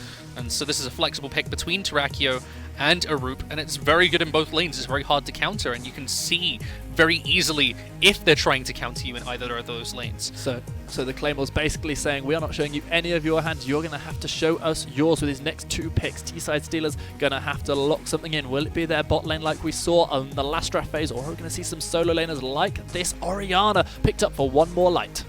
And so Syndra into Orianna is the winning matchup for Syndra. She can shove out. She has the advantage through most phases. She even has kill pressure at level 6. But your Orianna plus Jarvan is a very engage-heavy combo. They want to take over in the mid-game themselves this time. They've got a good early game, and they don't want to let that shy. They want to, the moment they hit that level 11 mark, just press R on everybody. And as you can see here from the Ornn as well, it's press R to win, boys. Yeah, I mean, the Steelers very much so saying, you know what, things worked out really nicely in the last game. Let's do a lot of the same. Yeah. Locking in 2 of the same champions, definitely ones that work worked really, really nicely for their team. Out of the Dragon going to be able to play that on, going to get super tanky, going to be able to buy those extra items. You're going to see the Leona as the final pickup for the Clyde Claymores, so it looks to me quite likely that Syndra is going to be their ADC, but obviously leaving the flexibility, leaving the unknown, banning away the Morgana from Drazar. I really like this.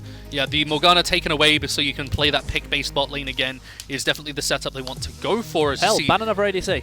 they are going to ban another top laner away on the other side. It's both the Urgot and the Mordekaiser taken away, both anti-tank top laners, so we'll have to see what he falls back into. I can easily see like a Gnar from Hoff still be very good here. Kind of slippery enough to escape the Jarvan, but still aggressive enough to be able to set up team fights where you've got the Syndra and the Leona. And there is another ADC. 4 ADC bans directed at G2 Liam. Now, if that is to be into the Syndra, what do you pick now that's left? I think you have to go for something like the Ashe, honestly, just to be able to zone them away from the bot lane. Just to try and keep Syndra off of the wave. They're going to ban the Tristana themselves as the final ban away. Maybe try and deny another counter matchup to the Ornn. Okay, well, we're going to get to see one more champ coming out of the this is Claymores. the thing, I'm expecting this to be a top laner. When you see a Syndra locked in and you assume it's going to go into ADC, banning the Tristana away is always a good shout, because she is an AD solo laner that makes up for your lack of an AD carry in the bot lane. Yeah, makes total sense. I definitely like that pickup, even though it is a pick away from themselves, and the Scion lock-in is going to be Hoff going, no, do you know what? I'm going to play scaling tank as well. We're just going to go at it. This is a very, very different draft coming out of the Clyde Claymores this time around. You want to see the Lucian Nautilus? It is still very much a possibility with the hovers coming in, but instead, G2 Liam opts in to the late game carry that is Vayne. This is a bit... You're not happy, Sin. You're not happy. It can be set up very well by this team, but if this is Syndra Leona bot lane, this Vayne could die 4 times in the early game, and that will be enough for them to take over, and this Galio has to do enough now as a support to deny the aggression of this duo lane. Really interesting. I mean, we are going to get the Bird Box combo coming in. We're going to be able to see the Cataclysm with the Heroic Entrance coming down on top of it. However, this is where we get to find out. Does that Syndra belong to Arakio, or does it belong to Arup? And this Syndra, I do believe, will be going towards the mid lane now, because the Veigar is going to be even harder for Vayne to play through. I mean, it could still very much be either way, right? I don't think so. I would much prefer this if it's Veigar bot lane, because the fact that he completely denies a Galio and a Vayne is huge. Both of those two are so short range that he gets double the chance to stack up. We will have to see if they switch, but either way, double cleanse, both mid and ADC again, they have to be able to survive this. There are, of course, 30 seconds left. Summoner spells can still change. However, at the minute is the triple teleport composition up against the single teleport double cleanse composition from the T-side Steelers. Clyde Claymore setting themselves up with all sorts of win conditions. The problem is the composition isn't that cohesive. As we said, they lack a range damage carry in terms of the consistent damage. Yeah, it doesn't look like it at the moment. So it is going to be the Syndra bot lane, which is more comfortable for Arup. The only other situation we could see is Arup goes mid because of the comfort champion, and Terrakia goes towards bot lane. They do have the ability to switch that up should they so choose. But I believe that this will be the early game aggression has to be key here. And going for a Kha'Zix screams early game aggression. He scales pretty decently once you start to get those lethality items, but you need an early game advantage again so you don't just get outdone in every single team fight. So you have some threat, so you are existential to the enemy AD carry, where they have to be aware of you at all times. But the issue here is that they have no consistent DPS. So once again, if we see like triple Mountain Dragon come through for the T-side Steelers, and the Veigar isn't one-shotting somebody, the Syndra isn't one-shotting somebody, all of their damage is gone. They have nothing left, and Vayne gets to turn on you with all her life steal, with all of her extra defensive items. So again, it's just surviving the initial brunt of the damage to be able to turn these fights around. And one of the few champions on that team, in fact, possibly the only champion that really can put that consistent DPS down, is that Kha'Zix, that early game potential that you talked about. If he does get fed enough and he's able to jump in, start executing champions, I'd say great, what's even closer is just then Syndra spamming Q. Okay. That's the closest they've got to consistent and that's damage. not a lot. That's not a lot. No. So that needs to be done before the mid game, because that's the thing with AD carries in general. I believe one of the things that was actually said, I think it was Doublelift talking about this, mages are insane in the early phases, because ADCs can't do anything until the mid game. But the moment an AD carry has 2 items, a mage, unless they're snowballed in the lead, does nowhere near as much. The AD carry needs to get to those 2 items, and once they have them, they can outdo everyone in the game in terms of DPS. I mean, if you imagine, for instance, G2 Liam's Caitlyn from the last game, in comparison to the 2 champions we're seeing here in the Syndra and the Veigar, it would put down so much more damage consistently in the late game. The same is going to be true of the Vayne if it comes online. So the Syndra can potentially one-shot somebody, but if you're talking like a Syndra with the Zhonya's and Ludens versus a Caitlyn with Stormbrazer and Infinity Edge, if she survives the initial burst of the Caitlyn, she's going to run she's going to run Syndra down, rather, because Syndra just runs out of damage much quicker. She has to just try and disengage. And the Caitlyn, she outranges, can just spam out those auto attacks and win out trades consistently. So the Syndra needs to win early. We need to see the Leona playing super aggressive. We need to see the Veigar, maybe Glacial Augment Veigar, roaming around the map, setting up these picks for his team. Because if he can, they are going to take over the map. But if they can't, they run out of damage very quickly. We are about to come into Game 2 of this best-of-3 series. The Clyde Claymores are hanging on by a thread here in the winter split. They know that if they lose this game, your team is going to be gone. See, the Claymores are such a fitting name for them because they just come in and they just whack this big-ass sword down. And if it doesn't kill someone, then they're just like, well, what can I do now? I've got so long before I can pick this up and swing again. That it's just, they come in with such a heavy blow, heavy brunt of damage. It was a mace in the last game, to be fair. Yeah, it was a bit. But the heavy brunt of the damage comes through. But you lack the ability to then disengage and redo your combo over, because these combos are longer cooldown than obviously just spamming auto attacks could ever be. And even the Jhin played into that to an extent, because obviously the much slower attacks. Yes, you've got a huge chunk of damage that can be in the last shot. He's not even in the fights. He's just landing a W at max range and then ulting, which is still front-loaded damage because you just don't scale in a team fight. You have to be able to kite back and redo your fights over and over again, because Jhin is not a DPS champion. He is a burst champion. He wants to land a full combo on somebody and insta-gib them with a 4-shot. We are into game number 2. Once again, it is the team on red side who are stacking themselves up, looking for a potential invader, potential catch. Of course, there is a Leona for the Clyde Claymores right now. Leona is at the back. It's going to be Patsy, who is looking for maybe a Zenith Blade or something onto the Vayne if they step forward. Is it the augment you're looking at? I'm really glad to see this. It's not that. The Glacial Augment is a nice touch, and I always do enjoy seeing it from a mid laner. But it's the Steel Shoulder Guards from Patsy, going for the AD support item for the Leona. Leona, they changed her so that adaptive stats in the early game as a base go towards AD. Because she scales so much better with auto attacks during those early phases, her skills don't have that high AP ratios, so she is much better with those auto attacks. So going for the more AD support item is the better option in almost every situation. Yeah, we had this exact conversation actually off stream last week, and it's nice to get to see it in practice here. We'll see if it works out for the Leona. It's interesting though, Sin, because I miss Fervor of Battle, Leona. it's interesting because we just saw Terrakio there picking up the first couple of stacks onto one more light. It feels like from the conversation we had pre-game that you're saying that the Claymores are very much so on a timer in terms of they're going to run out of damage at a certain point where the T-side Steelers get tanky and just have the more consistent damage. Not very often you say that when you're looking at a Veigar being on the team that's running out of scaling. It's not a hard timer as in like you're at 25 minutes exactly you will be done, but it becomes so much more difficult as the game goes on. And it's not so much a timer like when we see the Baron spawn, that's already it, it's already over, or specifically 3 item spikes. It's specific items. If we see like the Locket of the Iron Solari come through from Drazar, when we see the QSS and the Phantom Dancer come through from G2 Liam, the Stopwatch into Zhonya's come through from One More Light, those are the key points we're looking for to be the break point to give T-side Steelers the advantages in these fights. We have had a lot of fun carry performances coming out of ADCs in this split, but I believe this is the first opportunity on the stream we've had to see a Vayne in action. It's a champion that we see less and less, with sort of Kai'Sa having taken its role as the hyper carry late game somewhat, but with the Kai'Sa banned away, that's what G2 Liam's gone for in this game. He certainly looked good in the last one with that. I believe it was 10-4 and 6 performance on the Caitlyn. Now looking to do the same for the Steelers in game 2 to try and take them through to the final. I like the pressure that G2 Liam is being able to apply here because they went for the Galio. We didn't really get much of a chance to talk about the Galio. I didn't initially like the the Vayne into Syndra, but the Galio changes this almost entirely. He's able to zone her away so effectively because his engage combo is so good into these short range mages, and He gets that magic resistance shield as well, so it makes it so much easier to trade. It gives the Vayne so much more agency in lane.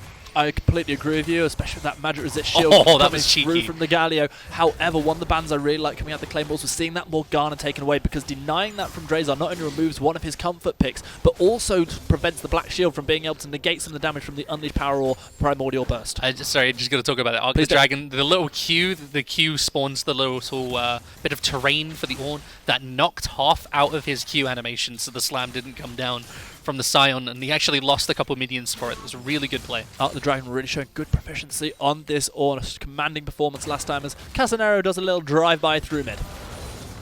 And he has been keeping up in terms of the pressure of the Veigar, but the Veigar we know is winning out in CS. He's stacking up his passive. He is going to be so good in the mid game, and this is really the point that the issue comes. Vayne is very good at like 3 items. Veigar and Syndra are very good around those 2 items, so it gives an even harder point for the ADC to be useful during those sort of early team fights that we see.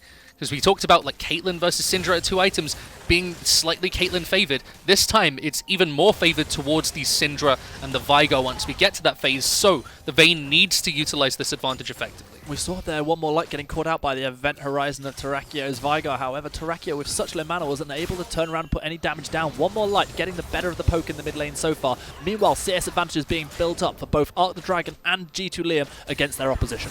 Terrakio uses the cookie. He's going to be able to keep a bit of mana and shove that one back out. He's going to be about even again. But again, I just got to focus on this bot lane, because this has been the focus of play throughout Season 9. It's going to be the focus of play throughout Season 10. And they're doing so well to pin this Syndra and the Leona under their tower. They haven't found an engage yet. You really need to see Patsy go in for an all-in combo onto G2 Liam without the taunt being available for Drazar for this to turn in their favor. Otherwise, Arup and Patsy is slowly going to be choked out. Are you surprised that we're sort of seeing level 5s being hit around the map, and still we've not seen a single gank coming out of Coconut Slam or Casanero? I'm very worried that Coconut Slam is just being bled out right now, because he's losing in CS. He's had to base very early to get both parts of the jungle item. And of course, he's coming in as a substitute to this match. Yeah, he's not had any pressure so far, and I need to see him at least be able to pressure Casanero slightly. Otherwise, this substitute doesn't seem to be working out. Hoff having a real rough time here up against Arc the Dragon, who with that Brittle Breath was able to remove so much of Hoff's health bar. He's going to have to get out, and he's finding the corner. The Forge got straight on his head, and the damage is enough coming out of the Ornhorn. Arc the Dragon getting first blood in this second game of the series. Yeah, and that level 6 helps him out there, as it's going to give him the pressure to be able to take that kill. He's already 15 CS up. He's been doing so well, and he shows that Hoff, you fight me on my own territory, 1v1 on tanks. You don't do that. You can't come at me like that. And a lot of pressure being given to the side of the T-side Steelers is going to give them access to this dragon as well, as I believe that was the Cloud Dragon, first dragon of the game. Yeah, and with Arc the Dragon having recalled, having the teleport available, there was no way that the 3 members of Clyde Claymores can come down and contest. A nice little pickup for the T-side Steelers, who find themselves an 800 gold lead. Coconut Slam again recalling, going to be able to pick up a second set of items, but still unable to do anything gank-wise.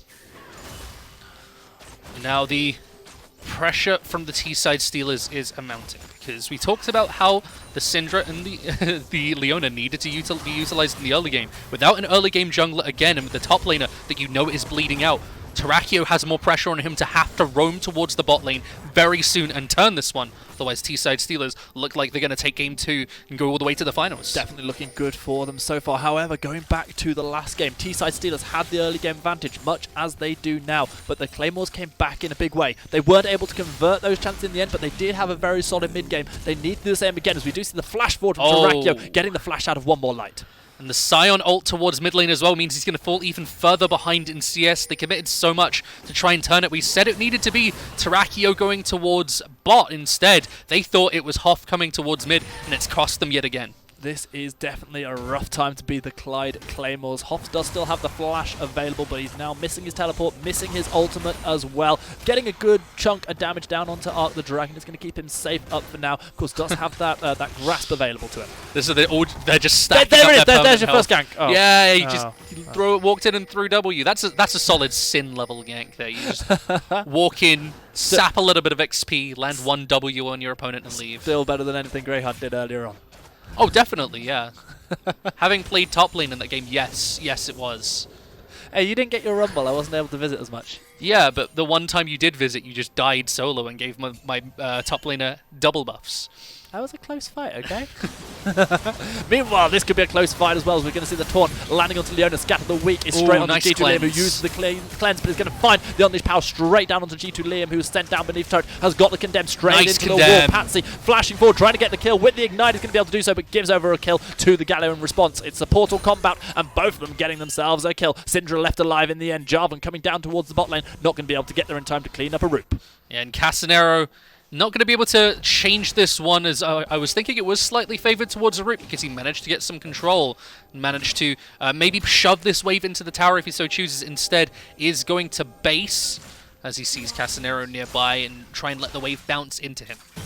Well, that's another interesting little trade. Claymores did manage to get themselves a kill, but it was the Flash and the Ignite both burned from Patsy. Nice to finally see that Leona going aggressive, and now with the Solar Flare available, and with the Flash and Cleanse both down for G2 Liam, this is a real opportunity for the Claymores. But that was the engage we needed to see, and it came at the level 6 mark, which for me is a bit too late, unfortunately. They needed that much earlier in the lane, but all the same, still a big change. And this is the Moby Boots we talked about. When you have a bot lane you can't engage on, you need to go for Moby Boots to make plays like this. Patsy lands the Solar Flare, lands the Zenith Blade. Casanero is here for a little bit of support as we see the Ornhorn thrown down. Here comes the Galio as well. One kill being picked up by the Leona, who is now completely taunted up and again giving up their life. Again, it's the supports trading kills with each other. And the supports are getting all the gold. They're getting right now. fed.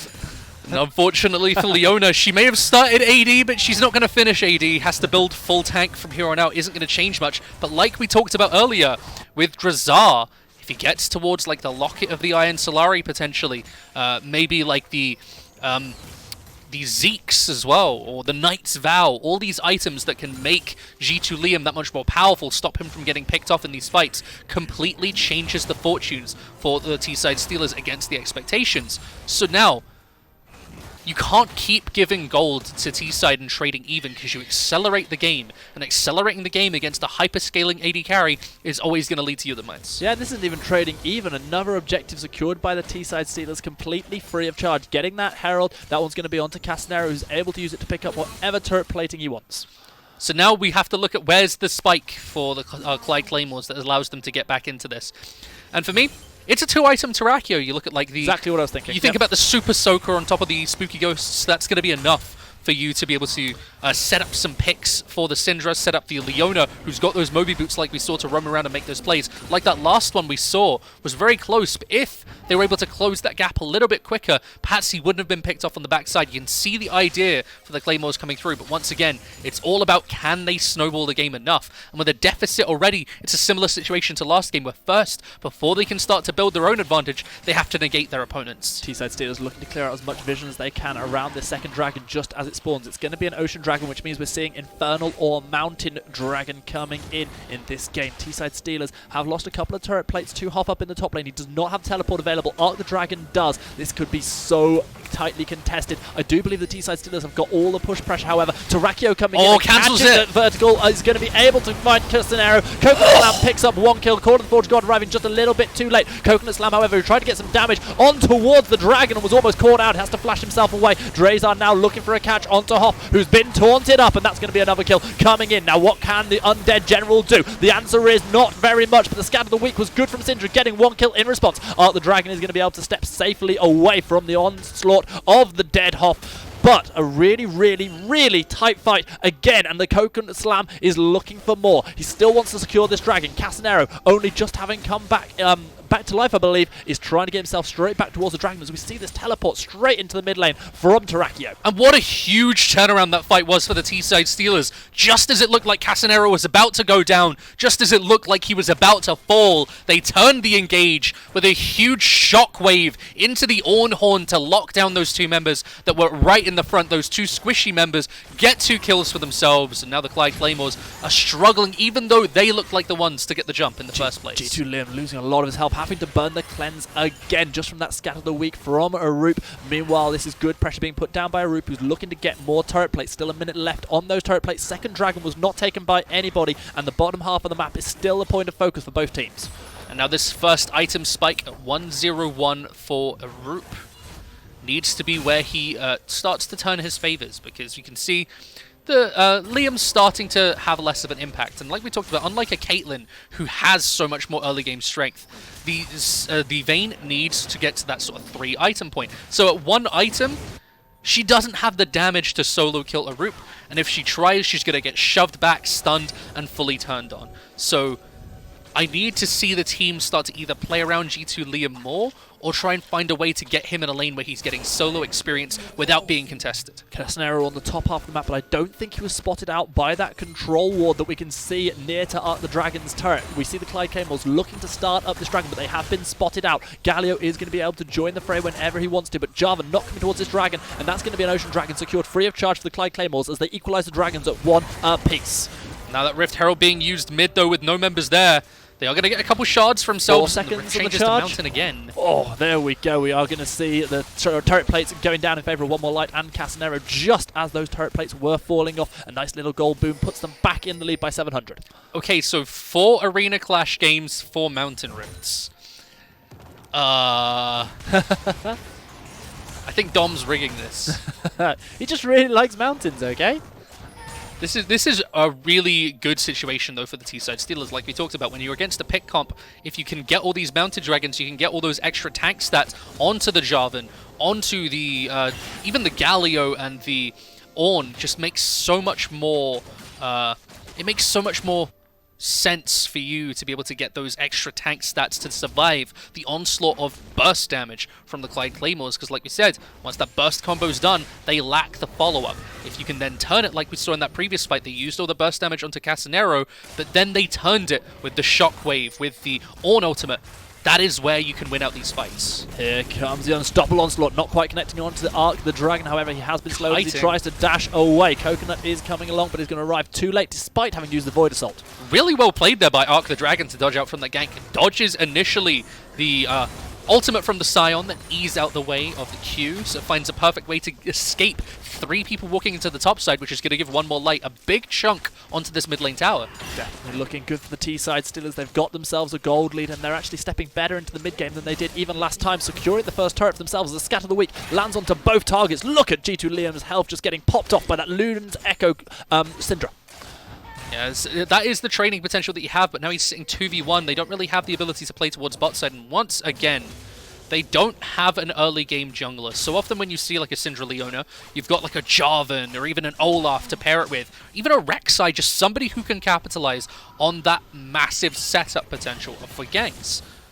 Kha'Zix isn't that person. He's better in the early game, but he isn't a ganker in those early phases. They needed something like that, and yet again, it's been the jungle that's letting them down. Even though he has found a couple kills for himself, he hasn't impacted the game in the way he needed to. It doesn't seem unfair to say that over the last couple of weeks, the Clyde Claymores have struggled in the jungle position. The very fact they've had to use this sub, and twice, they've maybe not been as impactful as perhaps they would have hoped, kind of says a lot about the situation they found themselves in. I mean, even last week, we saw Coconut Slam play the Rek'Sai.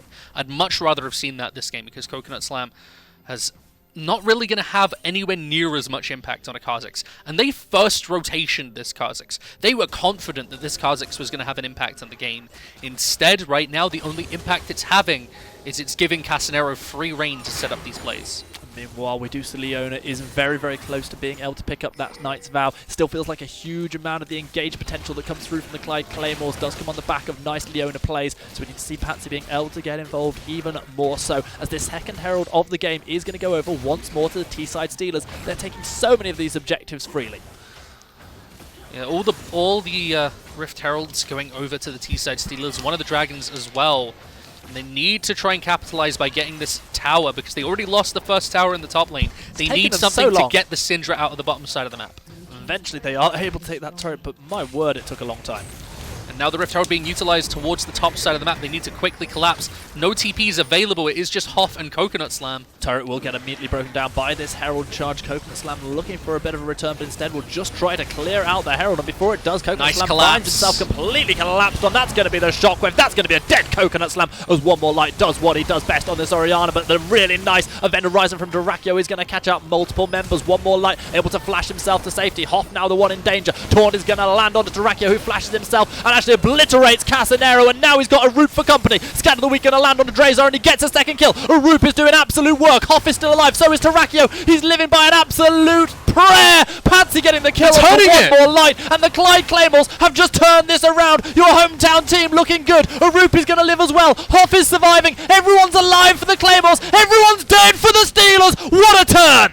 And even though G2 Liam's likely to get this bot lane tower off the back of it, a huge fight for the Clyde Claymores as they arrive in the top side. Terrakio cleans up instantly. It looked like he was dead to the engage from Casadero. Somehow lives it. And the flash QE from Arup to stun those members, slow them down enough for the rest of the Clyde Claymores to clean house. The gold leads back to even, and suddenly there's life in the old dogs yet. And this happened in the last game. A couple of fights started to go in favour of the Claymores, and they found themselves with a gold lead. They started taking opportunities. However, the question is just how much of a timer will they find themselves on. This time, they were able to continue the outpouring of damage, and now they've caught out Casanero. However, the Galio ult is coming in, and this looks like a turnaround because G2 Liam is actually in this fight, which he was not last time. Patsy does get caught out. The damage is going to be good onto the support of the Claymores. However, Patsy's still alive. Oh, the Dragon is going to join the fight. Hoff right in the middle of everybody. Drazar getting caught out by the Event Horizon as we do see the Call of the Forge God. Terrakio gets the first kill onto Drazar as Arc the Dragon yet again doing everything that he can, killing off Terrakio. Hoff is very low now. Here comes the Syndra. Scan of the Week is going to catch, and they're going to see a bit of a whiff shockwave. One more light, try and do what he can. G2 Liam cleaning up the fight. He Such wasn't a in the mess. last fight, and he wants all the kills this time. He's going to get himself two. One more light gets the last one onto Coconut Slam. Dragon will go over to the T-side Steelers, and as quickly as they lost the last fight, they win this one. And every single member in and out throughout the fight makes it so hard to follow,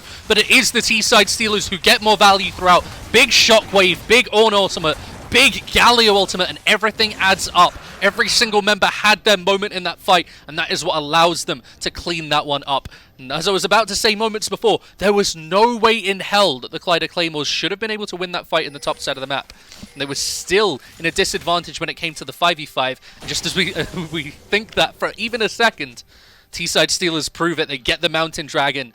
It makes it so much more difficult for that one-shot potential to come through from either Syndra or the Vigar. Yeah, the one champion who wasn't there to be involved in those kills to put out the damage for the T-side Steelers last time round, G2 Liam on this Vayne.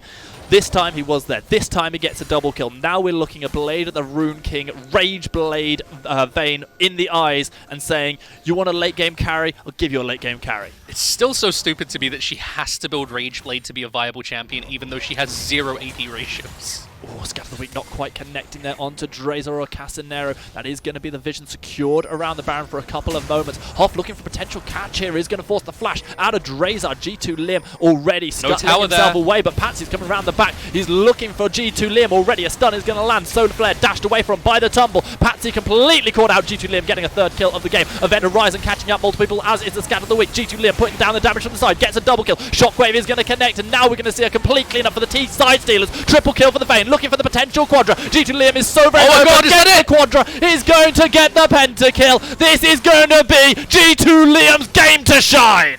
And as they push so hard to try and shut down Vayne, every single member overextends. They get cleaned up on the backside, and Liam, now he's got this Rage Blade, finds it so easy to output that damage and clean house. 0, 2, and 3 was the scoreline of the Vayne a mere 5 minutes ago. Now 7, 2, and 3, completely taking over this game for the T-side Steelers. Keep the Vayne alive, and she will carry you to the finals. And he played that fight so well. We talked about like the 2-item spike needed from Arup to outdo him. The 2-item spike came first from the Vayne. She's looked stronger throughout, and now a 700 gold bounty. That pentakill is huge. It is instrumental in T-side Steelers being able to get a huge advantage. Now look at the 5.5k when just a few minutes ago the Clyde Claymores were even. Forget stats for a moment. Imagine what this has done to the mental game of the Clyde Claymores. They have got to be absolutely terrified right now of that Vayne. They've got to realise... Look at the items! Oh dear God. QSS and a Spectre's Cal. He's going to go for the Banshee's Veil. Well, he's already putting out enough damage, so why not? He's just building full tank now. He doesn't care. He's got all the items he needs to do the damage. He just needs to survive the AP threat. And why would you not do that? The Clyde Claymores finding themselves in a lot of difficulty. T-side Steelers 1 foot in the final. They've already booked their flights to Bristol. Spirit Visage or Adaptive Helm? I was thinking Adaptive Helm. What do you think? I'd like to see a Spirit Visage because it empowers your self-healing, and we see the Athene's Unholy Grail from one more light in the mid lane, so it gives him a little bit more health in those fights. Okay. A little bit more healing. We're trying to justify it. This is, of course, crazy and not viable, but he's so far in the lead now because of that pentakill that it doesn't matter anymore. Well, we might not even get to see that item completed because right now the T-side Steelers are looking to bleed the Clyde Claymores out. They're going to get themselves an inner turret. Of course, the Baron empowerment still here for all 5 members of the T-side Steelers. They got that Baron on the back of that ace, on the back of that pentakill, which is what everybody's going to be talking about if this game ends in this. If this series ends in this game. And this, unfortunately, looks to be the Clyde Claymore's back broken. And as the Vayne just too heavy to bear, it's just crushing them in these fights. Now with the upgraded Blade of the Rune King as well, yeah, you really don't need any more AD at this moment. She has just stacked as much magic resistance as possible, so she can't be bursted. And now, they can clean up these fights. Meanwhile, Jarvan's got himself the Black Cleaver, so there's also going to be the damage threat coming there as well. Think about all the bonus magic resistance he's getting as well from Mountain Dragon. Oh, wow. Yeah, there is like you said, these Mountain Dragons have really paid off for the T-side Steelers as we do see the Shockwave used just to try and zone the Claymores away. That's going to be the ace, not the ace in the hole, because that's a Caitlyn ability, and there's no Caitlyn in this game. Shock Horror, that was going to be the Call of Forge God used just to zone the Claymores away. The T-side Steelers getting themselves 3 inner turrets on this push. And all the outer towers now broken down. The T-side Steelers are going to reset, get back control of the map, and look for a dragon where they'd be getting their 3rd of the game, which will be a Mountain Dragon, again giving even more magic resistance to this this Vayne who's going for that Spirit Visage like we talked about. Control of the map has been something the T-side Steelers have almost entirely had throughout this game. And considering they're the team that haven't got the 3 teleports on their side, that is somewhat surprising, but they've just played so much better around these various fights, and this Mountain Dragon is going to get shredded through before the Claymores can even react. And Vayne just shreds it so much, even though she doesn't have any more AD, as they're able to zone the Scion away and now turn it. Taunt and Knockup both going to land on a Hoff Solar Flare, used defensively as a Roop tries to find a Scatter the Weak, but instead G2 Liam finds a Roop and picks up the kill. Vayne obliterates Syndra.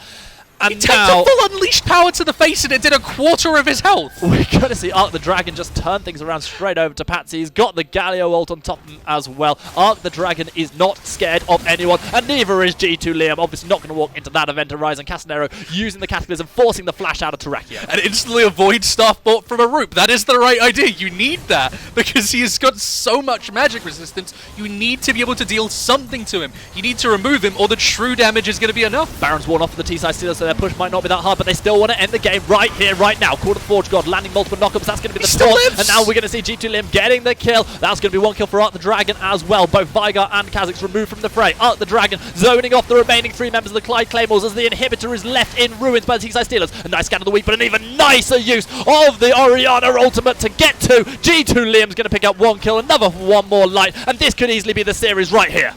And the T-side Steelers looking to make it to the finals yet again. We'll have to see if they go up against their old rivals, the London Lionhearts. But they're looking strong as they come in to this finals matchup in Bristol. T-side Steelers have punched their ticket to Bristol. They've taken down 1 Nexus turret. They've taken down the Hoff. He is 1, 5, and 7 in response to 4, 1, and 10. Arc the Dragon. A phenomenal 2 games on this Ornn. A phenomenal 2 games for Casanero on the Jarvan. And just like that, Coconut Slam is going to go in, but his team's dreams are ended. Clyde Claymores go home. T-side go to Bristol.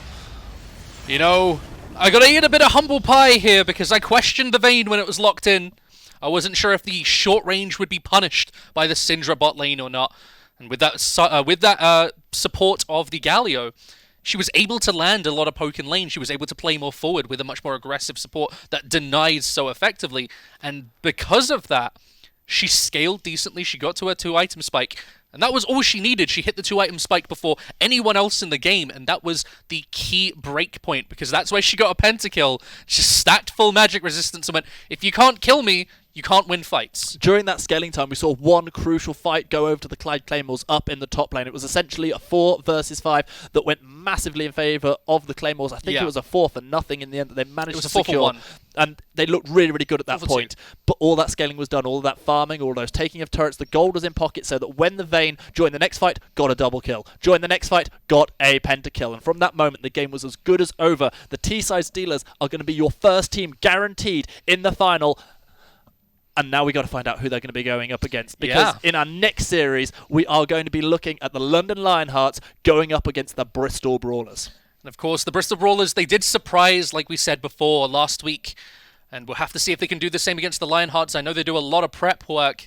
The Lionhearts going to be difficult to prep for, you have to say. They have been undefeated in the group stage. They beat that Claymores roster 2-0 comfortably. So we'll have to see how they look against the Bristol Brawlers and how they'll look potentially in the finals if that matchup does come to be. We will be bringing you that best of 3 series right after this short break. So we fight with fire.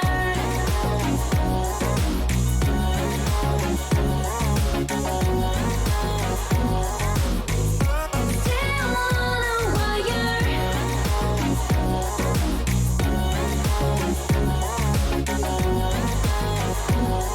We fight with fire.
over? Would you fall in love once all over again? So if I took you back to the moment you met me, would you smile like our first kiss? Would you remember when you fell in love with me?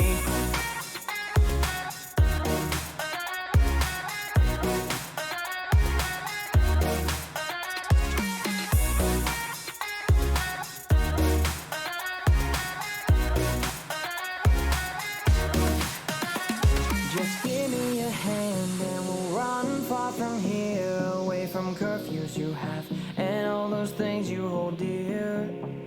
It would be stupid to throw it away, so let's get out on this boat and stop your crying for days.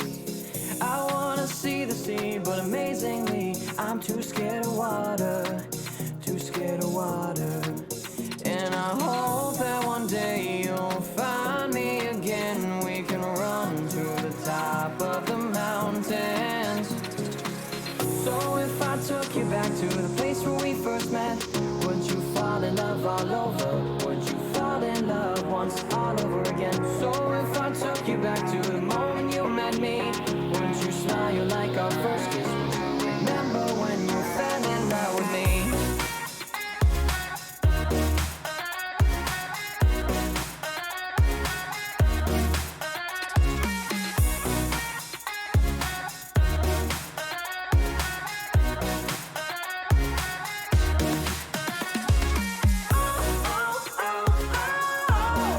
Show me all you know.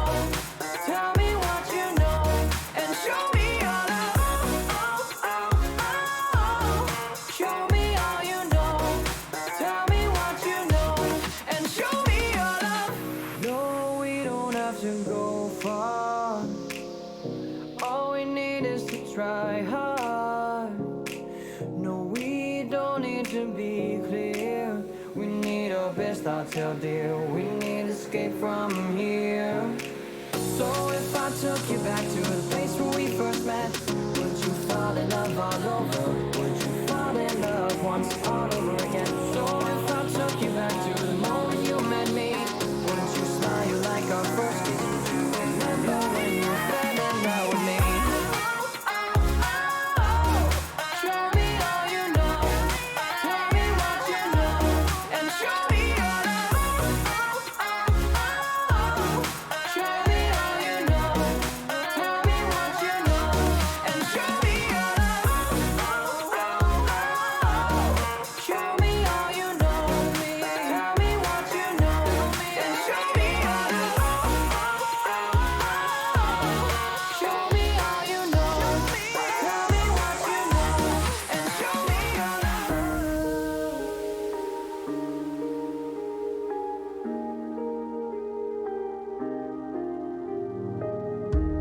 These manic thoughts won't go away.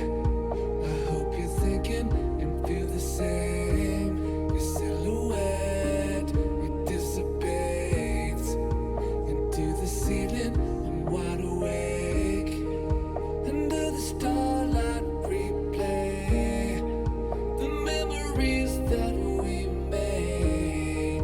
I see the shape of your face. I don't wanna fade, don't wanna turn the page. Is this make believe? I don't wanna turn around, 'cause all I can see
It's everything I want right now.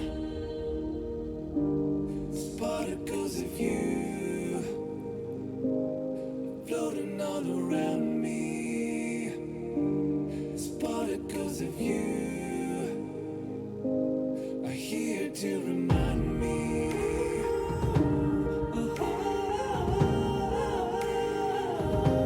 It's particles of you. It's particles of you.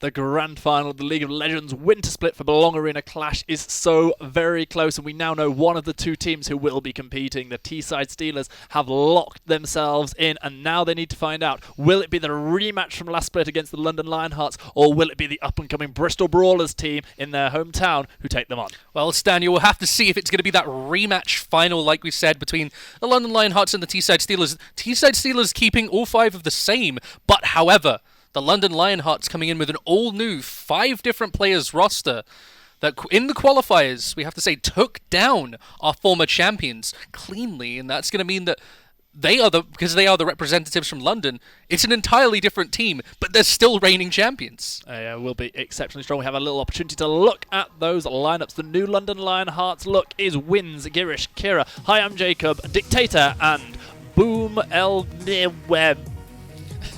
Well, on the other side, we've got Bristol Brawlers, who have Thane, Gelatin Skeleton, Pidge, Addy, and Nice Penta Idiot. And like we talked about, the team we saw last week in the quarterfinals, they surprised the Kingston Harriers, and it was all on Gelatin Skeleton. This man showed up in that series. He was consistently playing out of his mind from the AD carry position, and that is how they managed to upset that matchup. We'll have to see today if they've done their prep work, if they have enough in the tank left to be able to take down this London Lionhearts roster. The Bristol Brawlers then are one of the teams who we've actually had the opportunity to see multiple times across this split. We've really seen them perform excellently. As you said, Gelatin Skeleton, one of the real standouts for that team. The London Lionhearts, however, that's very fresh for us, so we're going to be kind of viewing them with fresh eyes and get an opportunity to see exactly who this team are that took out the defending champions in such style. And for a team that hasn't lost a single game yet, this is going to be really interesting to see how they play. We need to find out what style they play. If they like to play more of a control the map, set up picks. We saw Clyde. They've played very pick-centric over the years. Or if we see like Kingston Harriers where they're just mauling their opponents consistently.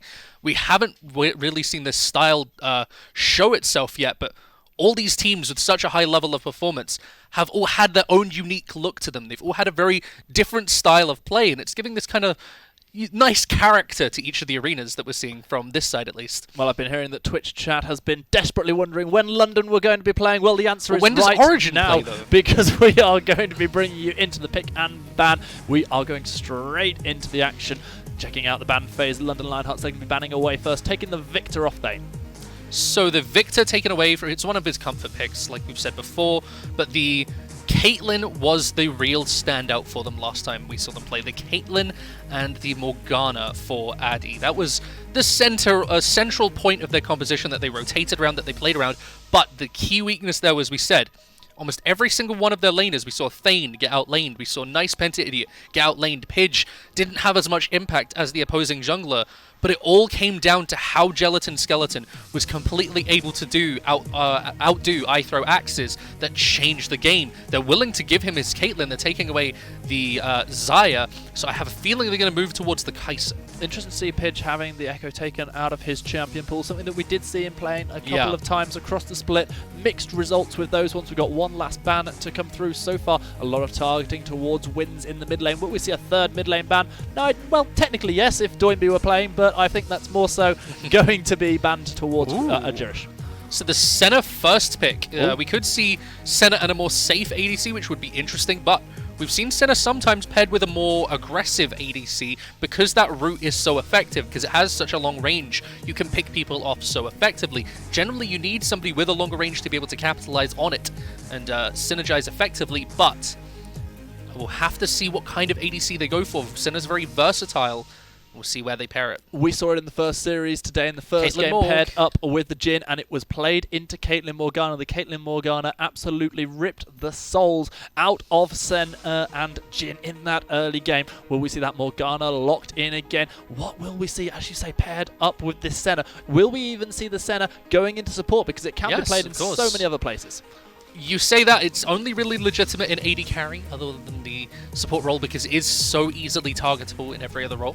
But it is going to be the Caitlyn Rakan. Interesting. Maybe trying to say that, well, you could put Senna AD carry. It's the same sort of range as a Caitlyn, but Caitlyn wins out those trades consistently against Senna because they have the same auto attack range, but Senna's auto attacks are so slow. She has to use auto Q to trade evenly with Caitlyn, and then she's using her entire mana bar to be able to keep up with that. So they're going for the Morgana with it. This is Senna AD carry, you have to say right now. To be able to deny the engages and try and poke out the Rakan, focus on the denying the support, and then play through the Caitlyn outside of that. So they're using the duo lane strength to outdo the individual strength of the Caitlyn. Flex pick coming in finally for the London Lionhearts. That Kennen most likely to go up towards the top lane, but of course can be seen in mid as well. Final pickup is going to be the Galio for the Bristol Brawlers as we hit the second part of the ban phase. So you have to ban Jarvan, in my opinion, if you're the London Lionhearts here. You see the Galio Rakan, you know that's a strong engage combo. Maybe look at banning the Orianna as well, but like, of course you could just see the Galio go towards the mid lane and that'd be simple as that. But we have seen more Galio top rising up again. We have seen Galio show up in more lanes yet again. With that versatility with his ultimate, his ability to get all around the map, it has made him that much more of a threat. And what is it that's really allowing him to? Is it a shift in meta, or is it just people picking it up and realizing, you know what, this still works? It is just the fact that we've seen more of the jungle move towards engaged tanky junglers, where they want to be going in for these 2v2s, 3v3s consistently, that the Galio can just join in from as far away as he wants. As we saw in the last game. These outnumbered situations. Yeah, it's a semi-global, and we've seen semi-globals become more and more valuable. We've been seeing more Nocturne, for example, rise up. One thing we're not going to see the Galio paired up with is going to be the Jarvan. London Lionhearts deciding they do not want to play up against that combo. In response, the Kassadin and the Gragas both taken away from the London Lionhearts. One last ban to come through. So the Gragas taken away as well. So many jungle bans. We'll need to see what they fall back to. We can still see something like a Lee Sin still available, obviously. We've seen the Graves and the Nidalee be very much prevalent at high elo as well. Could you see somebody go for a more solo queue-oriented style like that? However, going exactly into the style you were talking about with that engage potential with the Galio, the Zac taken away by the London Lionhearts. Now we see what the Bristol Brawlers are going to pick up. It seems quite likely to me that we are going to be seeing the jungler picked up here just to give a little bit of flexibility going towards the last pick. I do want to see, actually, Morgana go mid with Glacial Augment, and then they switch this up and put Senna support at the last minute. I think that would be a really interesting change, because Morgana mid with Glacial can just pair so well with a Kennen, because you can set up those huge AoE team fights that much easier. She's fine into Galio. You can try and shove him out with the pool. You've got a decent laning amount of laning pressure there in itself, and then you can still get a solid AD carry to pair with the Senna in the bot lane. London Lionhearts are going for the Kindred for Rosalina. An interesting one there. Obviously, technically could still go as an ADC, but very much so is generally seen as the jungler. Now we find out exactly what's going to happen. Will your prediction about the changes, will this be an ADC locked in, or are we going to see the more traditional mid laner coming in as the London Lionhearts waits one out till the last second, keeping us and the Bristol Brawlers in suspense? So they are going to go for a Conqueror Cassiopeia by the looks of it. Cassiopeia is still very good into the Galio. Conqueror Cassiopeia is insane, guys, because the E, you get 2 stacks every single E of the Conqueror. You get 1 stack for auto attack, yeah, but you get 1 stack for Q as well. Once you're fully stacked, 15% healing on all abilities, and you get 50 AP from it. It's so worthwhile, and you get so much value in these extended trades. And when you look at this enemy team with the Sejuani, the Galio, the Kled, there is so much you need to be able to have an extended trade with and survive.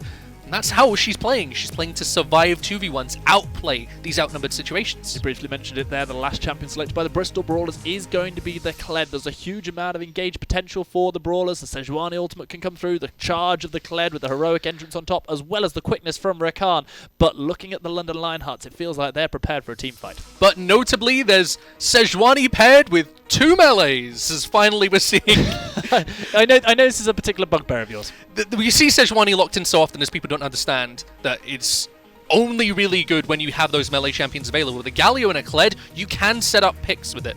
But against a Kindred in the early game, there's a lot of pressure on her head where she's going to be engaged on with the Conqueror potentially from the Kindred, with the, which is another strong change we've seen, with the aggression that she can put down with the skirmishing smite once she's gotten to that point.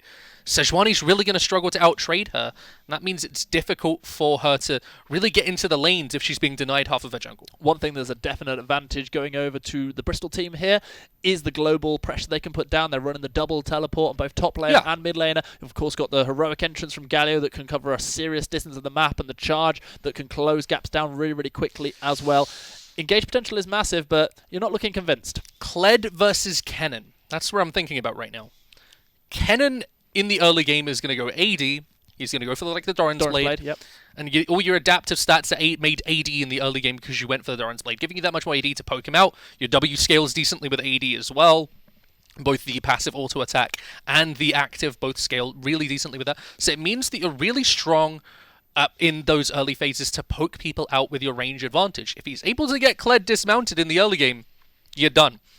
That's it. That's all you have to do. Once you've got that done, the Kled's not going to have a good time at all. T-side Steelers, are you watching? Your opposition lies on one side of the rift or the other. Will it be the London Lionhearts? Will it be the Bristol Brawlers, who you will be facing in about a couple of weeks' time in Bristol? Will you have to go against a hometown team, or will you be going against the team who are looking to defend the championship that they won against you last time round? And so the Bristol Brawlers have a lot of weight on their shoulders to be able to try and take this side down for their second upset in a row, you have to say. It's Gelatin Skeleton sitting in this brush. I like this brush, actually. I really like the change to add this to the game, because it's making the early game so much easier in terms of holding on to your blue buff. And as a jungler, of course, I want to be able to hold on to my blue buff. I want to be able to deny invades. It means to make an invade happen, you have to walk through that pixel brush all the way around the back of blue on that side of the map. It's so much more difficult to utilize. Okay, so that's going to be the start for the Brawlers as they get themselves a blue buff. Meanwhile, Kindred had a little help from Ken as well, who will show up late to the lane. I do like the fact that Senna didn't show for so long in the bot side of the map, which does make it a little bit tricky to know exactly where the London Lionhearts jungler would have started. Okay, but the true RNG, we talked about RNG Drakes. The true RNG of this game is Kindred gonna get the RNG Scuttle spawn? Yep. Where the Scuttle she goes for, it's 50-50. Will she get the one with the mark on it or not? It can mean so much for your early game. It can get you to that range upgrade on your auto attacks so much quicker. And it means more for her than any dragon can in those early phases. So if you're looking on the mini-maps, Kindred, Rosalina in this game is going to want to be seeing that spawn on the bottom half of the map, which is of course where Sejuani is moving away from right now. There is going to be vision secured onto Kindred around about the Raptors, knowing where the Kindred is showing up, but it's very much RNG. Meanwhile, Jacob taking a significant amount of trade. Looking good though, trading back and forth with Gelatin Skeleton. Both of these ADCs losing more than half their health. See, this is great from Jacob. He's using his abilities to trade aggressively. You can do this, but you use so much of your mana to do so. Your Q costs you so much mana in those early phases that if Caitlyn can just weather out the storm, if she can survive this early aggression, then eventually you see that they're just run out of damage, run out of mana from the center. But oh, look at this alcove being used by Rosalina. Sneaky Rosalina coming around the outside. Knows there's more than one way to get stacks on that Kindred. And we're not going to see a kill going over just yet, but Rosalina definitely making their presence known. We're finally seeing the stack showing, and it's going to be on the top side of the river, and that is not what the London Lionhearts will have wanted. And the coin goes up, and it comes down with the wrong, unfortunate result for the Kindred. She's going to lose out in that one. It's going to make it that much more difficult for her to get those stacks, but she starts to get some pressure early. She gives the center a bit more ability to push up the lane, and that's what she needs. It's going to be a little bit of a tough start for the Brawlers as they find themselves pushed back in multiple lanes. Meanwhile, the pressure around this scuttle is already showing up in the top lane. Pidge is trying to take it away. Nice penta idiot. The joy of Kindred. Just to make sure that Kindred's mark isn't anywhere near available for him. Okay, so Kindred's been my most played jungler of this season. The last season, at the very least, Season 9. And I gotta tell you, this is so familiar to me, watching the top laner and the jungler both rotate to get your mark, and your mid lane is just sitting there doing nothing. That feels so familiar to me. It's like my games all over again. Definitely not what Rosalina would have hoped for, but they were on the wrong side of the map anyway, so there was nothing that they could do. Meanwhile, the Bristol Brawlers trying to reverse this shove, but Hyam Jacob already is managing to stack up, of course, trying to pick up as many souls as possible as well. Meanwhile, Gelatin Skeleton pushing forward, but the root connects onto Aiden, the flash forward from Girish, and we do see that Aiden is in all sorts of trouble. The Ignite already burnt by both of the supports. Gelatin Skeleton flashes away, but 3 of the 4 summoners burnt by the Bristol Brawlers. In response, only Girish burning summoners for the Lionhearts. Unfortunately, I feel that was greed from Rosalina. She puts her E on the Rakan. You see that Gelatin Skeleton's low. He's been ignited, but chooses to still keep going for the Rakan on the play. Doesn't push any more aggressively. It's going to mean that they both get out of there without losing their lives. And so they get a tower shard, but that is going to be all they garner for the advantage. And what I want to say about this London Lionhearts bot lane, I've not seen the Senna Morgana lane yet, but this is a lane that clearly wants to play around landing these roots together and chaining this CC for long periods of time, similar to that Caitlyn Morgana that we normally see. But this one, however, is so much more focused on just bursting them down with the spells rather than the auto attacks, having to burn a lot of mana. And like we say, if Gelatin, Skeleton, and Addy can just hold off, sit back, and get to a point in the lane where they're comfortable, they should be able to survive. But then you see the tear come through behind Jacob. Rosalina forcing the dash out. He's going to get out. We are going to see Kira trying to land the stun. Not quite Nice to be able to dismount. get it, but it is going to be the dismount. So Skull's going to be missing for a little while. Nice penetrated. Has to be careful. Meanwhile, Dragon being started on the other side of the map. Looking good for the Brawlers. So imagine winning the early game and having 2 tier champions. That's the situation the Lionhearts are in right now, where you got the Cassiopeia winning, goes into tier and is able to stack that one up into the mid game. Senna also going tier. We talked about the mana problems. This completely negates that.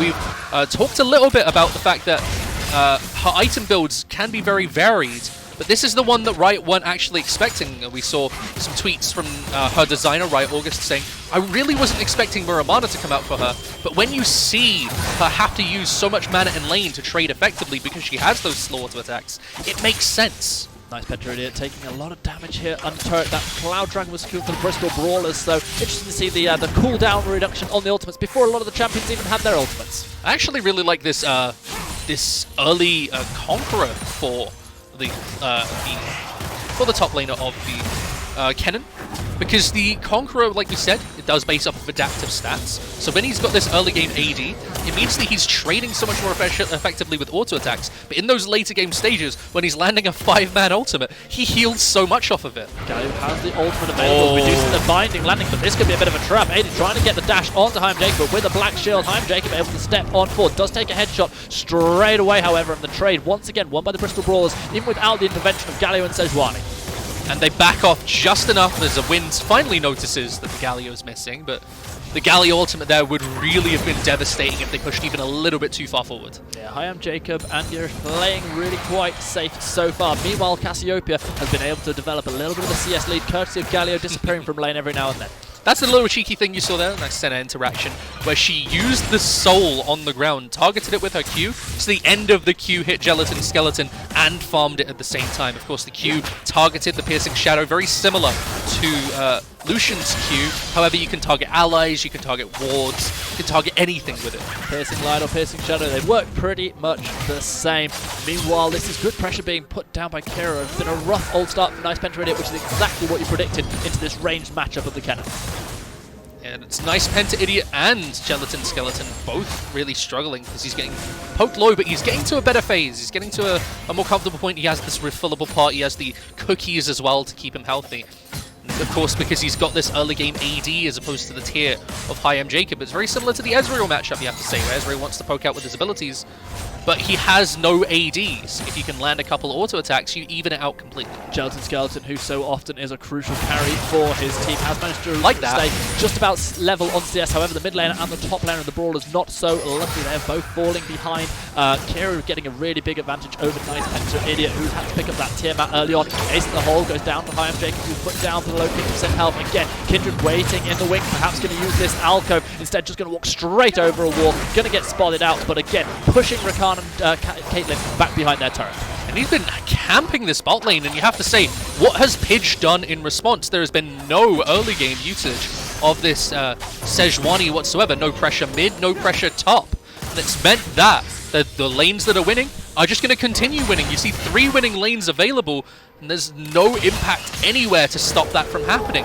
You need to see a Pidge walk towards the top lane, try and shut down this Kennen before he gets to level 6, before he gets any outplay potential, and now he's got the Rift Herald, he needs to be able to utilize that with it. You asked the question, what has Pidge done? Ganking, not so much. However, neutral objective looking good for the Bristol Brawlers. They've taken the first Dragon and they've taken the first Herald, able to get those ones into their pocket, and we do see now that both of these junglers are going to be level 6, completely polar opposite types of ultimates. But unless one of these neutral objectives is going to completely turn one of these lanes, it's not going to do much for them at this very moment. The Bristol Brawlers are struggling to deal with the fact that, look at this pressure you've got from the likes of a Kennen. He's just chasing him down. There's nothing Nice Penta Idiot can do. Finally, Rosalina gets a mark as well, but Cassiopeia winning, Senna winning, and the Kennen all winning. What are you going to do to turn this? You need to get to a teamfight phase, and if you're losing in every lane, you're losing tower shards all over the map.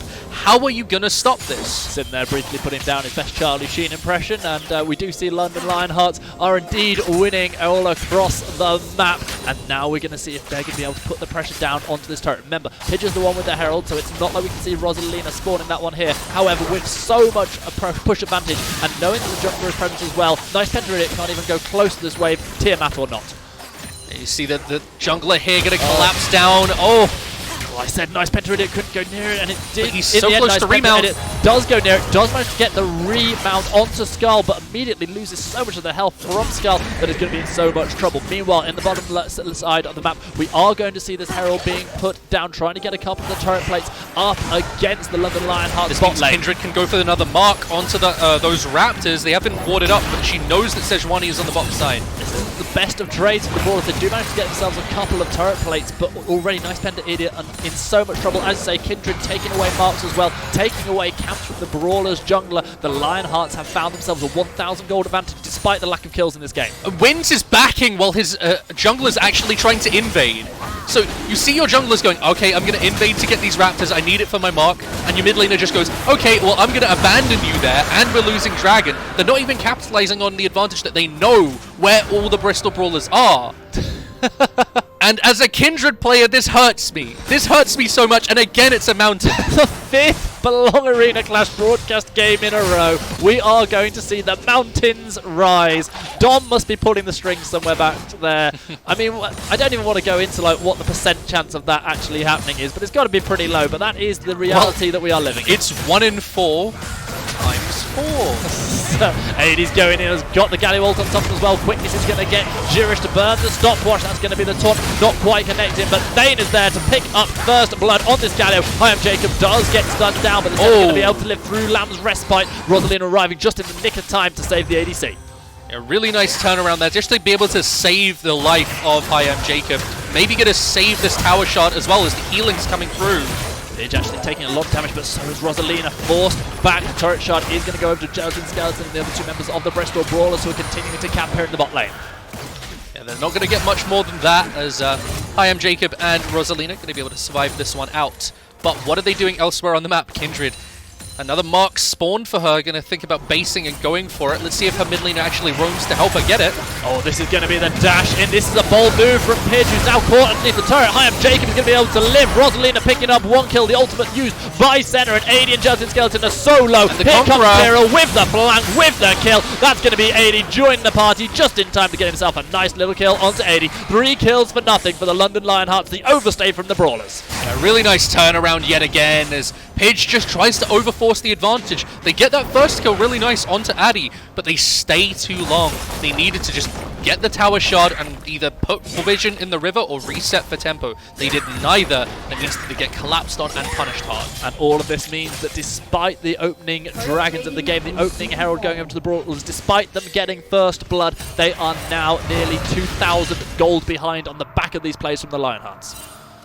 And now because of this, London Lionhearts sitting pretty right now, you have to say. The Kindred 2-0-1, getting some nice stats down. You can see all the laners are starting to win out, even though we started to see the Senna get to a point where she was struggling with that completed Muramana and the Swiftness boots. That should be a lot easier to play around now. Meanwhile, Cassiopeia, who hasn't really been present in any of the fights, has just continued to push, continuing to CS, and now has got that Archangel staff that is completely going to be stacked very, very soon, going to be hitting a massive ult power spike. But they are going to lose this first tower of the game. They're not. Oh no, it's split-second difference. It goes to the Kennen, as it was so close to the Caitlyn being so happy with herself, being able to get towards that 2-item spike a little bit quicker. Instead, the Kennen picks it up, and you got to think, what is he going to build towards now? He's got that first item of the Proto Belt. His team fight prowess is starting to stack up. They go for an engage on the Kindred. The Brawlers going in deep, but they're being met by Kira, who immediately throws the slicing bell from straight onto Gelatin Skeleton and wipes the floor with him. Rosalina now turning the damage onto Thane, who has to flash away. Juric is going to land the Dark Binding and take the kill as well. 2 for nothing for the London Lionhearts. The Bristol Brawlers forced too hard. And they punish the over-engage crucially. The Kennen comes in, instantly picks up 1. The Kindred is able to survive long enough without even having to use the Lamb's Respite. That means they're going to get this tower and potentially siege for more. Nice Penta loses out on Skull and almost loses out on his life. Forced to just dash away at the very last second. Dark Binding is going to connect onto Sejuani. Meanwhile, Hi, I'm Jacob just steps forward and puts damage down for days. A dangerous old game AD is playing, as we do see that Rosalina is just throwing damage down onto all targets. Puts the ace in the hole from Gelatin Skeleton. Blocked out by the Lamb's Respite of Rosalina. Nice plays coming out of the jungler of the London Lionhearts. And because he held on to that Lamb's Respite in the earlier play and was able to use the Conqueror to heal back up, it gives him the ability to survive the play at the end, when Gelatin Skeleton's like, got him. It's just enough. Just enough, and the God of Death says not today. It was not meant to be, and that's very much been the story of the game for the Bristol Brawlers. ADC unable to pick up any kills yet. We've talked so many times about how Gelatin Skeleton needs to be a key carry. Well, without a single kill and barely having a CS advantage to their name, it's going to be that much more difficult for them. And now we see the Spellbinder starting to come through from Kennen. So this is more of a Vladimir style of build in terms of like the fact that you just stack as much AP as you can. You get the movement speed, you get the ability to get into a fight as quickly as possible. As Rosalina getting a nice chunk on Thane's health, but it gives them so much more teamfight prowess. And now you can see him even build towards Azonia's afterwards and just provides so much more to his team. And we said about it last week as well. In this Mountain Dragon setup, it's so much harder to escape from the pit once you're in. And against the Kennen, against this AoE damage of the Kennen and the Cassiopeia, they're going to stack on top of you, and they're going to shred you to pieces. The pick potential for the Brawlers certainly is scary, but the team fight that we've seen coming out of the London Lionhearts as they've reversed those picks in the last couple of fights has been even scarier. We see Thane dashing in, looking for the engage, landing the taunt onto 2.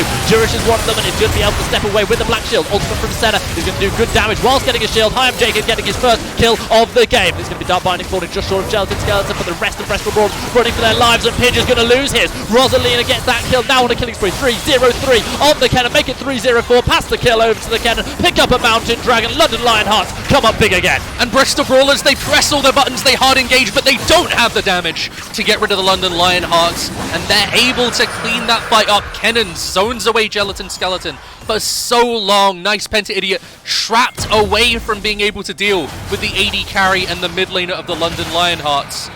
That means that they chunk so many of them low that they're able to just chase them down with the Kindred, and the movement speed from Senna came in huge. London Lionhearts secure their first Dragon of the game, will almost certainly secure their first Herald of the game straight afterwards as well. They have pushed that gold lead up to 7,000 nearly now as we are entering closer towards 20 minutes. Lionhearts looking good to try and get themselves one step closer to their second final in a row. And he tries to do something but gets hit by a binding. Is he going to potentially go down on the back of this? Eddie dashing away, trying to stay safe. Has got Pinch for company, able to get out of there, but not able to steal Herald away from the Lionhearts. And Rosalina jumps the wall, but a split second too late to follow up. And it is going to mean that they're just going to get away with a Rift Herald, but at 18 minutes into the game, a Rift Herald doesn't do so much without all the outer towers being up. Normally, if you're looking at it like, okay, there's 2 Rift Heralds. There's the first one you use purely for tower plating. There's the second one you use because you're trying to break open the towers at that 18-19 minute mark where you're setting up to be able to siege for Baron. If you utilize this as effectively, you normally get rid of that mid tower and you're just able to open up the map pretty easily. Instead, they have a few minutes now where they're not really sure what to do with it. You just think, okay, I guess this outer tower is up in bot lane, probably use it there because we've got nowhere better to use it. But that's because they've snowballed this lead so far. They're at 6,500 gold ahead. But what else are they going to do with it? Meanwhile, we did see Cassiopeia finally joining in with that last fight in the mid side of things around the Dragon.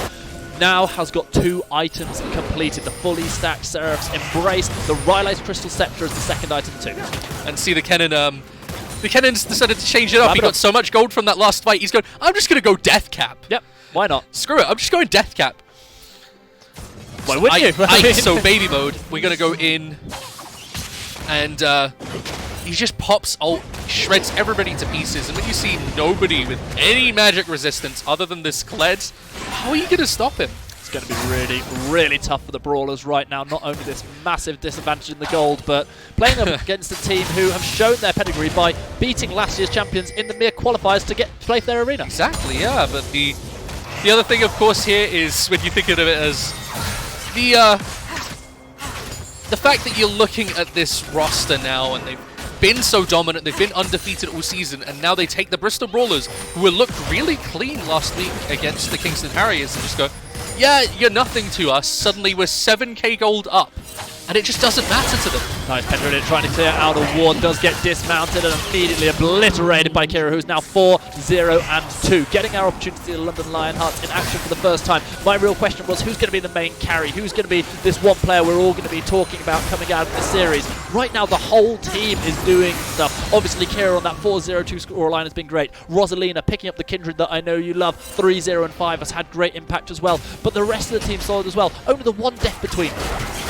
Now this Kindred with Bork as well. She's just so strong at this moment.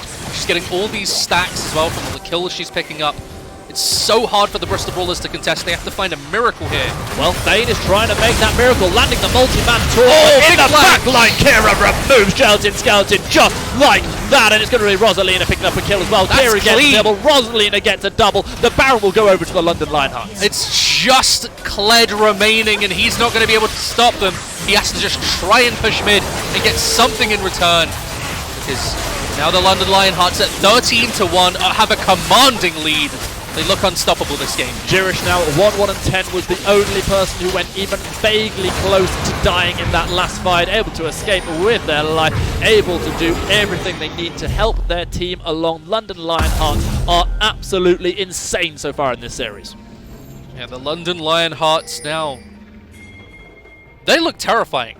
Agreed. I think if you're the Steelers. If you're the Steelers coming into this, looking at this VOD like, yeah, we've got something to worry about coming into the finals. How do we deal with this onslaught of pressure everywhere on the map? And London Lionhearts, not only is it an amazing draft, you have to say, where they're winning every single lane, but it's an amazing way of playing the map. Yeah, and the fact that they've been able to win every single lane despite taking some of these late-game champions says a lot as well about what they are capable of doing. The London Lionhearts looking dominant. Of course, however, this is a best-of-3 series. The Bristol Brawlers are not out of this by a long shot. Yes, this game looks exceptionally unlikely that they come back into it, but they're going to be able to try and bounce back. They've played against good teams this season. They've got good results. They are still in it, and right now I'm willing to bet that they've got 5 people from the Steelers who are cheering them on. I'm still sitting here doubting whether the Caitlyn Morgana was, the Caitlyn Rakan was the best option when they had Morgana available for themselves. It's an interesting choice, but unfortunately for them, does mean that they just lost out in lane. They weren't able to keep the pressure up well enough. They weren't able to punish this Senna. And so this bot lane pressure has just given so many dragons over to the London Lionhearts. Second mountain dragon secured by the London Lionhearts. 2 dragons apiece so far. Bristol Brawlers getting those early ones for themselves. No one is near to getting the soul just yet. And with the way the game is being accelerated by the London Lionhearts, I'd be shocked if we see the soul in this game. That's another mark for the Kindred as well. I believe she's got the range upgrades. Unfortunately, I don't think you can see how many stacks she's got easily. Only way to really tell is... She gives you a thumbs up, though. If you That's see the way of saying, I'm doing all right. If you see the marks spawn on a dragon or baron, you know she has at least 6 marks. That's the only way to tell. Alright, well, this is going to be a turret just completely ripped through. Really like the way the London Lionhearts are playing as a 5. They know there's pick potential from the Brawlers. They don't want to get caught out. They're happy to keep Kira with them, despite the fact he has a teleport available. The thing is, that pick potential matters less and less when you see the fact that they've got 2 mountain dragons for themselves. Now they've got all this bonus armor and MR. And if they get the soul, that out of combat shield, it's going to make it so much easier for them to survive the initial burst yet again. Pick comps are really struggling to play into this mountain dragon. It's exactly what we saw in the last series, and it's why I very much agree with you that you should be able to see what the soul is going to be. It, for me, is too much RNG affecting the game. And so now it's that RNG. This doesn't really mean so much when you still see the fact that the London Lionhearts have been able to win out regardless. It's still 13-1. And it was still 8-1 before that first mountain dragon was taken by them. But all the same, it just enables that snowball to be so much more consistent. Think about it like a Shyvana taking Mountain Dragon. She gets armor from taking Dragon. She gets bonus armor from the Dragon. It just snowballs so effectively. Well, meanwhile, this is going to be inhibited to turret number 1. Not only pressurized, but completely destroyed. Meanwhile, Kent is continuing to push on the top side of the map. Now the Lionhearts split. Now they are feeling confident. They know they've got teleport for Kira available. Should they get collapsed upon, they're clearing out the vision as they go. Now they'll set siege to the mid lane. Kira does get slightly engaged upon, but immediately is just able to dash himself to safety. Nothing nice Penta Idiot can do there to start the fight. Now he's got that as stopwatch for himself as well. He is becoming unkillable because it's so hard to collapse on him when he has that massive damage ult. Nobody really wants to commit to engaging on him. They Pidge just barely dodging away from that dark doing binding. everything they can to try and stay relevant, but they've now fallen 40 CS behind the Cassiopeia, who has not recalled a fort since that last time we pointed out the Rylai's Crystal Scepter along with the Seraph's Embrace. Can't wait to see this next recall and exactly what is going to be added to the arsenal of that Snake Lady. Leandries, yeah. It should just be, let's just shred the front line because they're mildly tanky. Let's do percentage health damage. And you stack that percentage health damage because you're Cassiopeia and you get to land 6 E's, which all do about 5% health per second. One item we've not touched on is the Duskblade that has now been picked up by Hyam Jacob on the center. And the Duskblade, just enabling her to clear out some wards a bit quicker, get extra damage. Oh, unfortunately they removed that passive. Just the extra damage on auto attacks. Oh, don't do that to me. Come on. I wanted to see the Cassiopeia recall and they stopped it. That lethality really helps her though, because the fact that her auto attacks are slower, but they hit a little bit harder. So getting that extra armor penetration, you've seen the fact that the Last Whisper's been so strong on her as well for the same reason. As you rightly predicted, that 009 Cassiopeia has now got a Leandries to go along with the other existing items, so now the damage that will come out where's her boots? is even more Get out. That's my sort of line. Come on, dude. Don't lower yourself to that. I mean, she'd really benefit from going for... oh god, I remember watching that. It was the Tyler 1 Championship Series. It was LS casting with the guy who we really didn't think knew League well. Okay. So he turns to him and goes, what do you think the choice of Cass not going Salt Boots is this game? The guy tries to justify it. He doesn't understand that he's being played. You're looking for something in the last Terraria, trying to pick off Rosalina, who is saved by using that Lamb's Respite, able to stay alive despite the engagement coming through from the Bristol Brawlers. The quickness was used in response. We did see the ultimate coming out of Rosalina, but already the London Lionhearts are lane siege, and with the life steal that Rosalina has coming out of that blade, the Ruin King has already healed up almost everything from that engagement. Kira is now completely caught out, does have the stopwatch available, instead choosing to flash away, having thrown down the damage. Now the root is gonna land onto nice Penta Idiot, who's trying to run away. The inhibitor turret's gonna fall in the top lane. Skeleton ripped through by Hyam Jacob, who has all that damage coming through from the the dust blade. Pitch trying to do everything they can, but now completely caught out by Jirish, and it's going to be another kill picked up by I'm Jacob, who is now 3-0-9 on the back of that double kill. This is going to be the game going over to the London Lionhearts. It's taken 27 minutes, a little bit longer than perhaps you might have thought it would have done, but they are doing it in style. 15 kills to 1, 9 turrets to 1, and this is going to be the game going over unless the Bristol Brawlers can make some kind of incredible play. The knockup is not going to land onto anyone from the Galio. Nice Pendradian will give up his life for absolutely nothing. Jirish getting his second kill of the game. Thane doing everything he can, but we are going to see one kill picked up. A second death of the game from Jirish, who's straight out inting. Thane manages to get another one. Rosalina is, however, dominating and still here with the double AD threat of I'm Jacob and Rosalina. One Nexus turret has already fallen. Gelatin Skeleton is forced straight back into the face, and even the Fountain can't save her. London Lionhearts are so very dominant. They've not lost a game all split long, and that's not going to start here in the first game of this best of 3. They are at match point.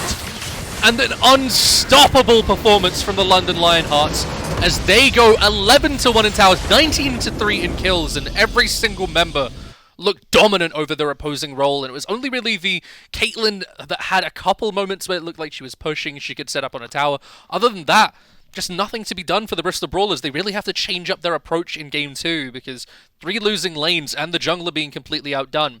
There's nothing to salvage here. The fact that that went to 28 minutes did not tell the story of the complete dominance the London Lionhearts had.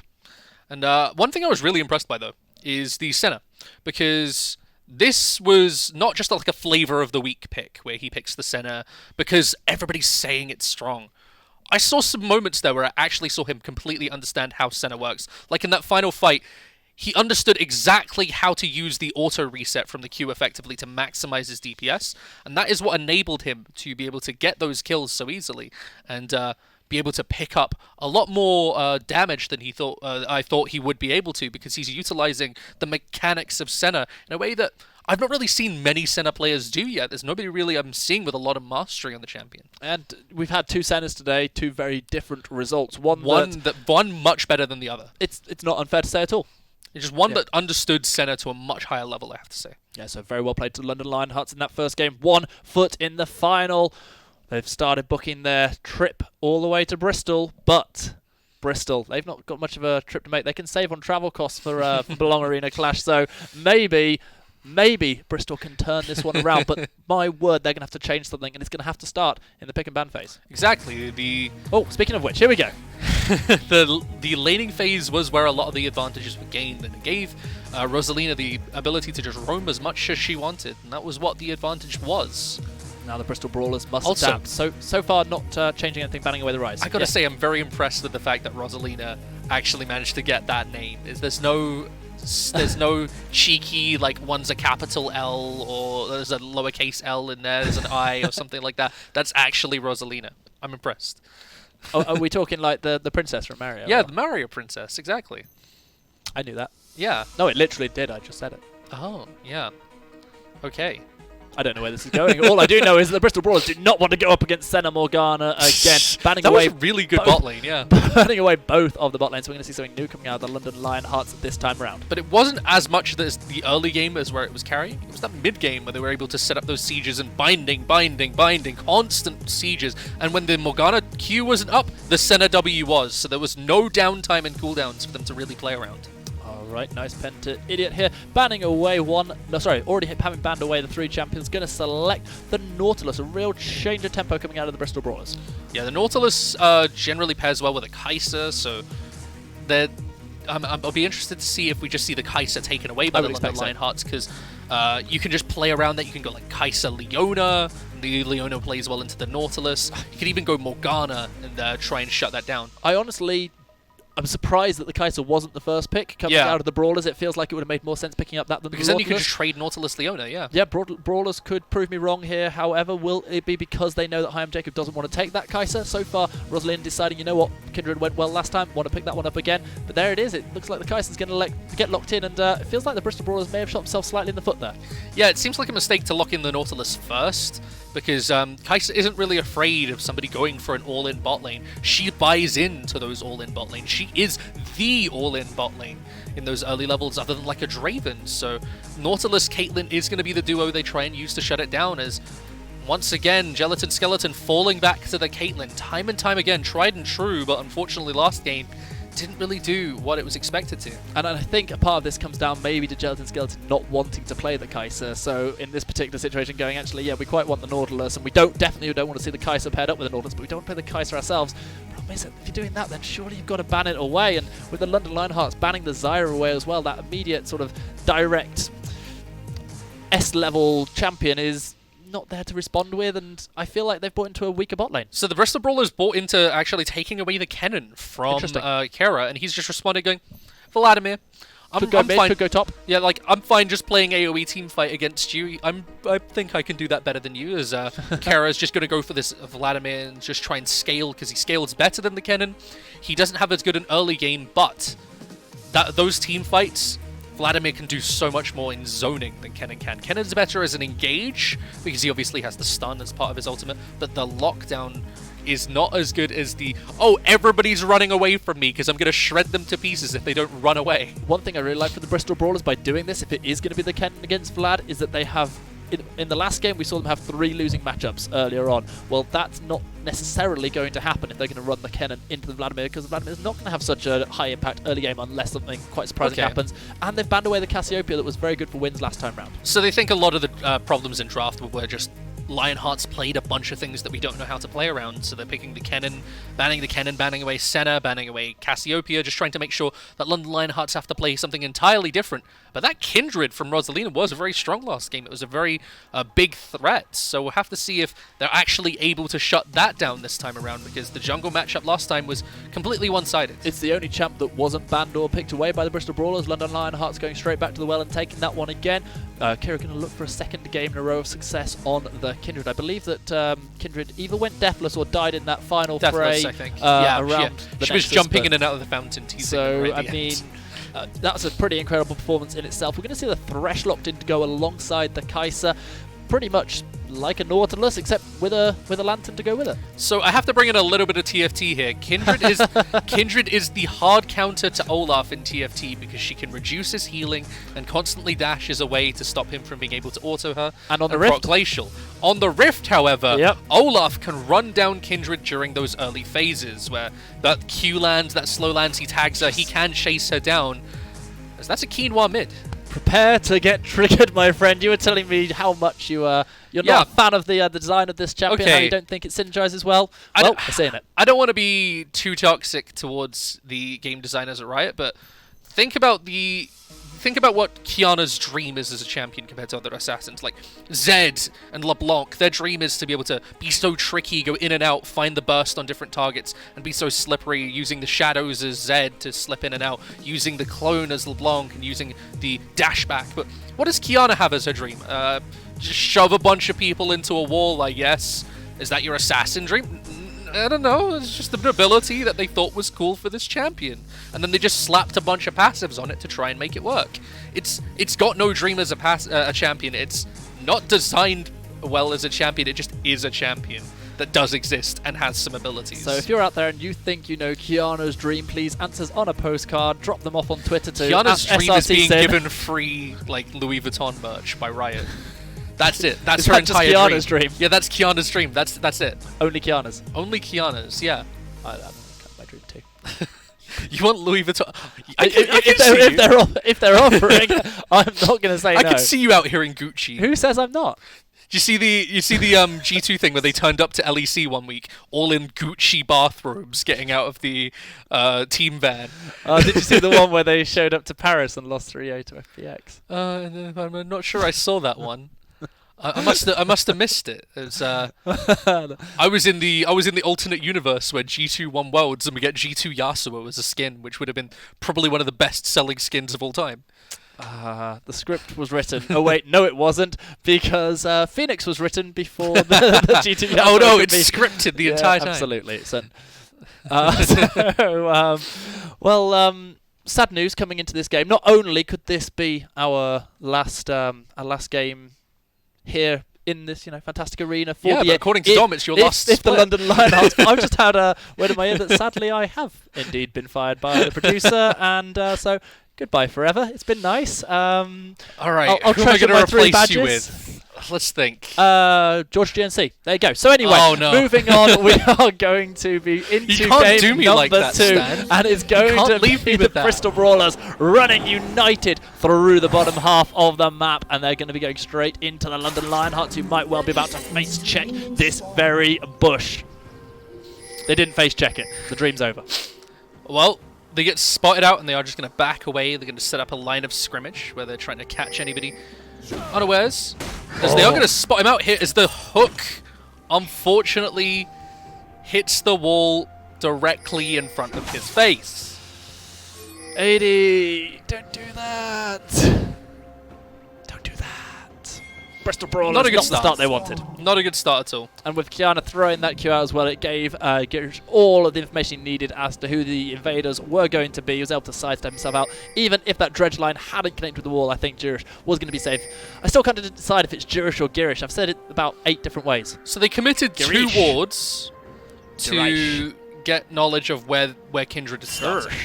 And we'll see if they can utilize that effectively, because the Olaf could just decide to invade the blue early, and if he does that, then this has been worth it. But Kindred's Irish. just going to find... Come on, man.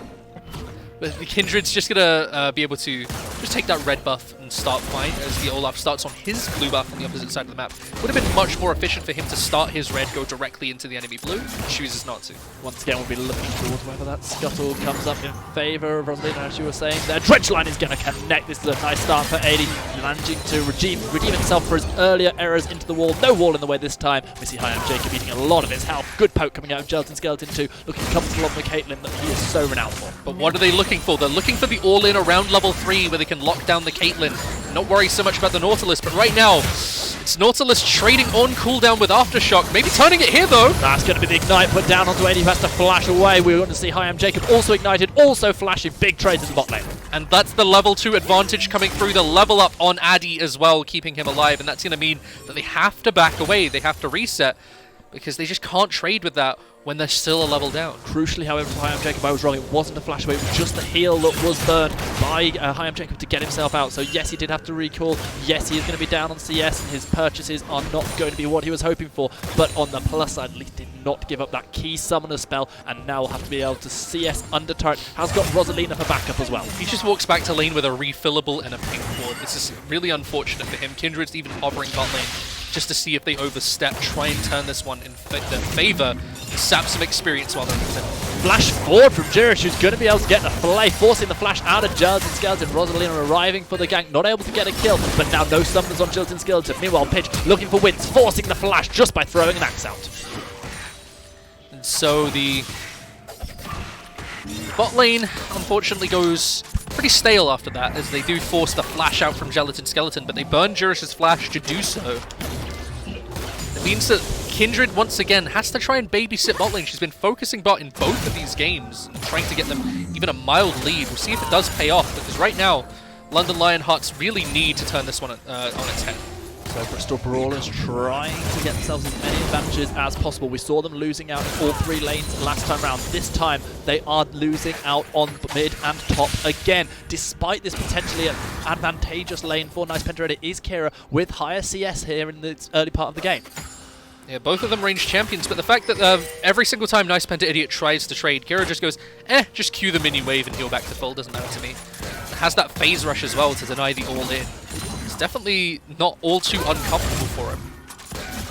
While both of the support spotting each other out. No more engages coming out of 80 just yet. Jirish, of course, burning that flash, but now the Hex Tech is going to be available, so there is still the option to be able to get in, and Dredge Line is going to connect. Of course, can't use that Hex Tech flash once you've taken the damage, so Jirish having to be quite careful. No summons available apart from Hyam Jacob's flash in the bot lane.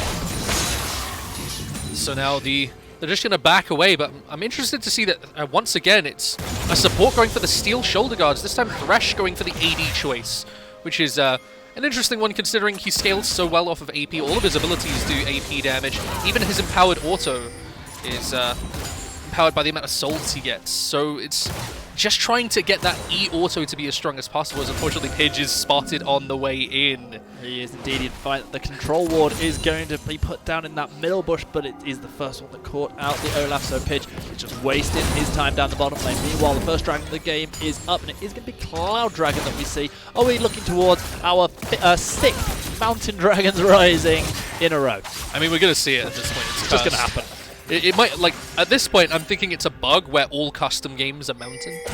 If it hadn't been for the fact that I saw some customs the other day that weren't, I might agree. Meanwhile, Rosalina flashing over the wall. Does have the flash gun available if she wants to re-engage, but Hyam Jacob is so very low. I'm not sure this is a fight that the Lionhearts want. Fane dashing on forward, but he has to take the blast gun to safety, and there is no safety because Kai'Sa gets the first blood. Meanwhile, Nautilus does manage to get a kill on Kindred in return, a 1-for-1, but the crucial first blood going over to the London Lionhearts. They now have a gold lead. And the first blood so close to going over to the Bristol Brawlers.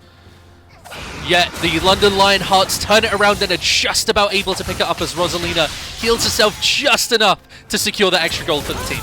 Kira now trying to get as much pressure down as they can there in the top lane, trying to push nice Penta Idiot back. It is now a 14 CS advantage for the Vladimir. So we do see Dredgeline being taken. It's actually going to be Pidge, who's putting pressure on Oriana in the mid lane, who of course does not have the flash available. And so London Lionhearts, Rosalina maybe get a kill here. It does in fact get it, and I believe that was the target that was marked as well. As Pidge so low, and normally you see Olaf when he's low, you think actually he's still pretty dangerous, but that E for Rosalina does execute damage as the Kindred. So it's so easy for her to pick that one up. Now 1-1-1. She's starting to stack. As you yourself said, usually the Olaf just runs over the Kindred, but not in this fight. It was very much on the London Lionhearts jungler's terms. See, the Olaf's done nothing in the early game. Has been the weakness for this one. He was involved in that fight in the bot side, but he's not gone into any lanes. The only one we saw was the attempted lane gank. This is why we used to see Predator Olaf be such a common thing, because you need the ability to hard force. He has no ability to hard force unless his laners set it up. He needs Kiana, he needs the Kennen to be able to set up one of these engages, and then he can go forward. Feels very much like the engage is going to be on AD's shoulders this time, not quite connecting with the dredge lines. Man. But like they're dodging these dredge lines. Wins has been on really point across the series, to be fair. I gotta say, London Lionhearts are really impressing me so far this series. They look, honestly, you can see why they were able to beat out the former champion roster to qualify as the starting roster for London Lionhearts. Got past some fairly close games still. There is the 1,000 gold lead for the London Lionhearts pre-8 minutes. They're looking good. They're looking to cement their place in the final, but Bristol Brawlers are not out of this by a long shot, and we know what Gelatin Skeleton can do. We've seen him carry multiple games this split pretty much all by himself, and Caitlyn is going to have to get a few kills under the belt if they want to do the same in this game. And so now we see just a 1k gold lead for the London Lionhearts, but all in onto Hyam Jacob. That's going to be the dredge line, but the Lantern gets Hyam Jacob's safety teleport coming in. This is going to be the Kennen joining the fight, but a little too late. Cloud Dragon is going to be on the table for the Bristol Brawlers. They managed to get themselves a Drake, but no kills. And the ability to pick that one up is still decent for them.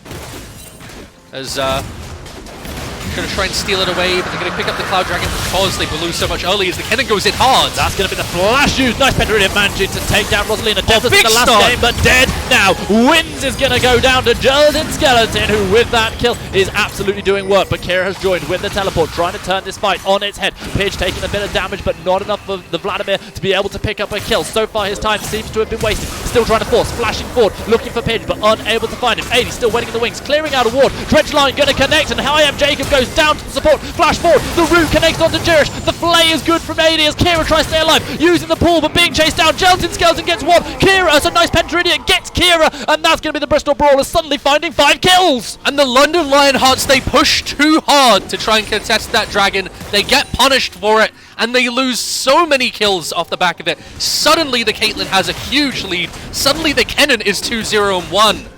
And the Bristol Brawlers, they come right back just as we're beginning to sing London's praises. I just don't understand it. It wasn't even contesting the dragon. The dragon was gone by the time that teleport came in. It was on the back of it. They thought they could take this fight. They lost kills.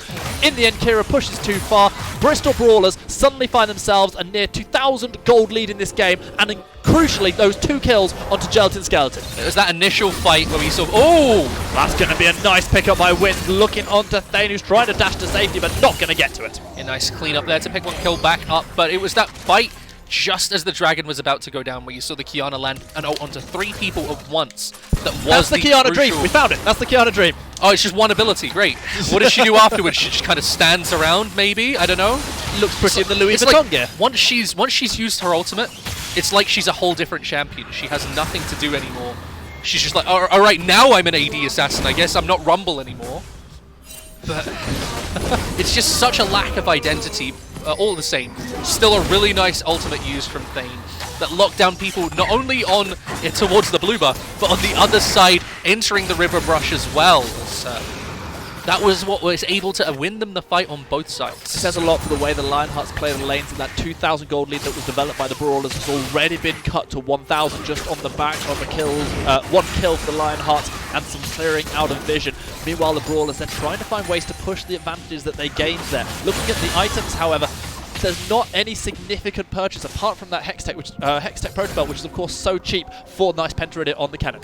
He does get it before the Vladimir as well, so it's definitely helping him out in just using it to shove waves. You can even just, that was one of the reasons that I used to build it so often on like Lissandra. You just use it on cooldown to shove the wave, and then when you want it for a fight, you hold on to it for 1 wave and roam. Meanwhile, AD trying to chase down Jurish. He's going to be able to land the dredge line. That's going to be the nice knock-up as well, as Jurish is taking a lot of damage. Thane getting his first kill of the game. Gelatin Skeleton getting his 3rd. Both the bot lane died for London Lionheart. Sorry, not both the bot lane. Instead, it was actually Rosalina who died. Rosalina got picked off in the jungle. Meanwhile, Hi, I'm Jacob is still alive. Still trying to do what they can to defend this bottom lane. The turret plates have not fallen yet, so this 4-man stack able to get so much extra gold from this plating. Yeah, she ran into the jungle, shoved Rosalina into the wall, and bursted her down as this is becoming a bigger and bigger lead for the Bristol Brawlers. And suddenly they found their winning scheme. They found their way to get these team fights to work for them. They're roaming together. They're able to get that first tower of the game.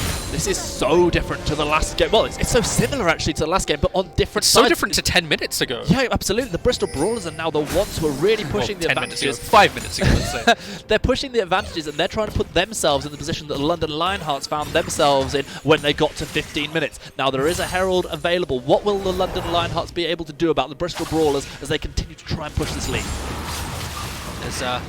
Unfortunately for them right now, they just not really got any opportunities to capitalize. They don't really have that hard engage anywhere on the map. It's only really a thresh hook that they have for hard engage. They drafted for their lanes. Their bot lane is losing out. They need to have this mid laner, the Oriana, who's up so far in CS, to be able to roam around and help this bot lane out. They need the Vladimir to look for a TP down. They're going to try and get a kill. It's going to be Rosalina who looks towards nice Pendant Idiot. We've already seen Kira throw down the Hemo Plague, and that's going to be a kill. Nice and easy as you like it. 3-3-1 now on this Kindred. You were just talking about wins there with this massive CS advantage. Going back to the last game, this is exactly what they did on the Cassiopeia. Developing the big CS advantage, getting crucial items, and then impacting the team fights later on. Obviously what Wind is hoping to do now, as the Shockwave is going to connect on Gelatin Skeleton, who loses so very much health. Dredge Line and Depth Charge both used, however, and Wind's having to flash away. Ace in the hole is being put down, but it's not enough damage. Yeah, but they do deny the extra siege onto the mid lane tower. They force the Caitlyn back. Pidge with the Chilling Smite is going to throw those axes onto Kira, who's got a significant amount of damage himself, already using the pool, hasn't got the Hema Plague available, and Kira is in all sorts of trouble, is going to go down to the jungler of the Bristol Brawlers. Yeah, nice job running him down there. Went for the Warrior's Enchantment, changed it up as he went for the Health Crystal early. And they're all TPing to go into this dragon now. Well, with Olaf showing in top, this makes a lot of sense. Of course, Rosalina is going to be here with the Smite available, and this is going to be nice and easily secured by the by the London Lionhearts. Yeah, the London Lionhearts get that Ocean Dragon. We'll see what the dragon is, and it's Mountain again! Shock twist! 6th time now. So, as I was starting to say as one of the team fights broke down, I have seen custom games end in Infernal Dragons. I have never in a custom seen a Cloud or an Ocean. But now 6 times in a row here in Arena Clash, Mountain Dragon. If you're going into the finals, prepare for Mountain Dragons. Well, hopefully it's a bit different because it'll be on live. We'll be in Atlanta. Screw it, just prepare for Mountain Dragon anyway. It's our curse. Oh god, this is another interesting one here because it's not really all about burst combos in terms of we need the extra, like we saw in the previous games, it's not about having the extra armor and magic resistance to survive the initial burst. Both of these teams have a lot of consistent DPS to survive throughout the team fights. You look at the Kai'Sa and the Kindred, who will both be able to put out DPS throughout. You look at the Caitlyn, she's going to be able to do the same. So This one is going to be interesting to see if the Olaf and the Vladimir can become these big, beefy frontliners. And if anybody will really be able to take them down once they get to that point, if they can stack these Mountain Dragons. Because we know the Vladimir can go for like the Spirit Visage. The Zhonya's just become so tanky. Speaking of Vlad, having a little battle there with nice Pentated on the cannon. Meanwhile, off screen, the Bristol Brawlers did secure that Herald, so that's now lying in the pocket of Olaf, able to use that one at his pleasure. So now Kara and Nice Panda Idiot. We talked a bit about this lane matchup earlier on, and Nice Panda Idiot went 2-0-1 on that fight in the bottom lane. He looked really strong. It looked like he was just going to dominate the lane from there on out, but he has been losing out on CS. He has been losing out a couple times on trades, as Kara's just at a point where he heals so much and he has this CDR to enable him to spam those Crimson Rushes. Meanwhile, we are going to see a bit of fight put up by the London Lionhearts as they try to protect the mid lane. Of course, we are going to see Pidge with that Herald available, probably going to look to use it towards the mid, I expect. You can see that definitely utilized to try and break open that mid lane tower. That would be one of the key ideas for it now that those tower platings are down anyway. So you need to be able to find a way to utilize that as quickly as possible. Another mark being picked up by Rosalina, and she might be hunting herself a Yordle. Nice Pentated is going to be so careful here. Thane getting the good damage down onto Hyam Jake, who's trying to dash away, trying to turn the damage back again, and succeeding. The complete outplay, the flash forward to start it out. I'm Jacob, taking down Thane despite everything seeming in favour of the mid laner for the Bristol Brawlers. Now the mid laner of the London Lionhearts will give up their life as Wynn's unable to grab the lantern in time. But a really crucial play from Hyam Jacob as Thane uses everything.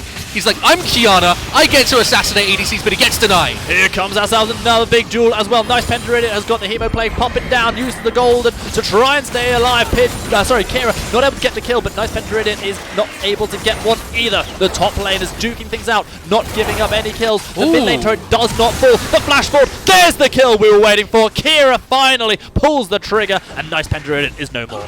And Kara flashing forward to secure the kill, but crucially in mid lane, that Rift Herald doesn't destroy the tower. They're able to keep it up that little bit longer. And now we see that the Orianna's respawn unfortunately doesn't have TP. They can stop this mid lane tower from going down and look to still secure a tower in response before Bristol get 2,000 is the gold lead for the Bristol Brawlers. The London Lionhearts doing what they can to keep things plateaued, not trying to get out of hand at all. Bristol Brawlers clearly trying to make the plays, trying to push the advantages, but like we saw with Thane there in the bot lane, not always making it work. See, they're slowly turning it in their favour on the side of the London Lionhearts, because there was that big fight around the Dragon where we saw the 5v5 and Bristol Brawlers did have the advantage in this phase of the game. But as the game goes on, we're seeing London Lionhearts able to split up, find these 2v2s, find these 3v3s they can win, where they're slowly recuperating the advantage. They're still down 2k, and that's a big deficit at 18 minutes, but it's not as big as the 8k it was last time around. It's looking less and less as we see these plays come through. Yeah, and one of the other things you have to touch on is, of course, the Mountain Dragons you were talking about. If, of course, a big if, the London Lionhearts do start to secure them for themselves, their defenses are going to become almost insurmountable. The Vladimir will be so tanky, the Thresh will be so tanky, even the Orianna as well. Yeah, so one dragon each right now. Every dragon from here on out is going to be Mountain, as we said, so one team, if we're ever going to see an Elder, nice to see is guaranteed we haven't to get had many of them recently. Yeah, nice to see more Mountain Dragons. I love Mountain Dragons. But we did see in one of our previous games, it was the Elder Dragon that closed it out.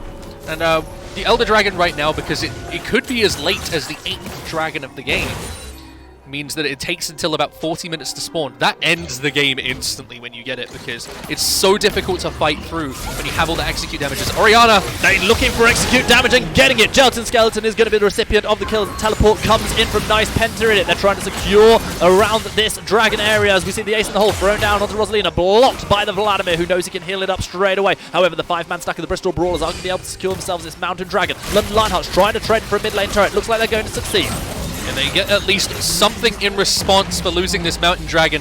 But a key pick yet again, and Thane has been looking much better this game. Even at 1, 3, and 4, he is still struggling. Has been attempting to make plays. Has had a much bigger impact than we saw from him last time around. Meanwhile, Pidge trying to get himself out of trouble here in the Dragon. He's got the rest of his team coming around for support as Vision is once more secured in the bottom half of the river by the Bristol Brawlers. Again, building up that gold lead ever so slightly around these objectives.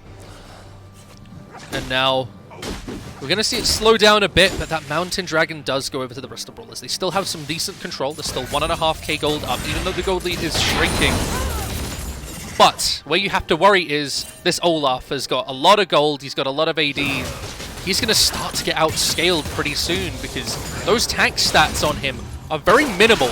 He's going to get shredded by a Kai'Sa, by a Kindred, and he's going to struggle to run them down when everybody else just turns on him and bursts him so quickly. He gets those passive armor and magic resist stats from his ult, but when he activates his ult, those stats disappear and he becomes squishy as all hell. It means in the early game, he becomes hyper aggressive and can get all these kills, but once you start to see that level 14, level 15 mark come through, that's it. You're just going to get shredded to pieces. It feels like so much is going to be on AD's head to try and make sure the engages start, because he's the one who's going to have to go in, tank up so much of the damage, get the initiate with the CC.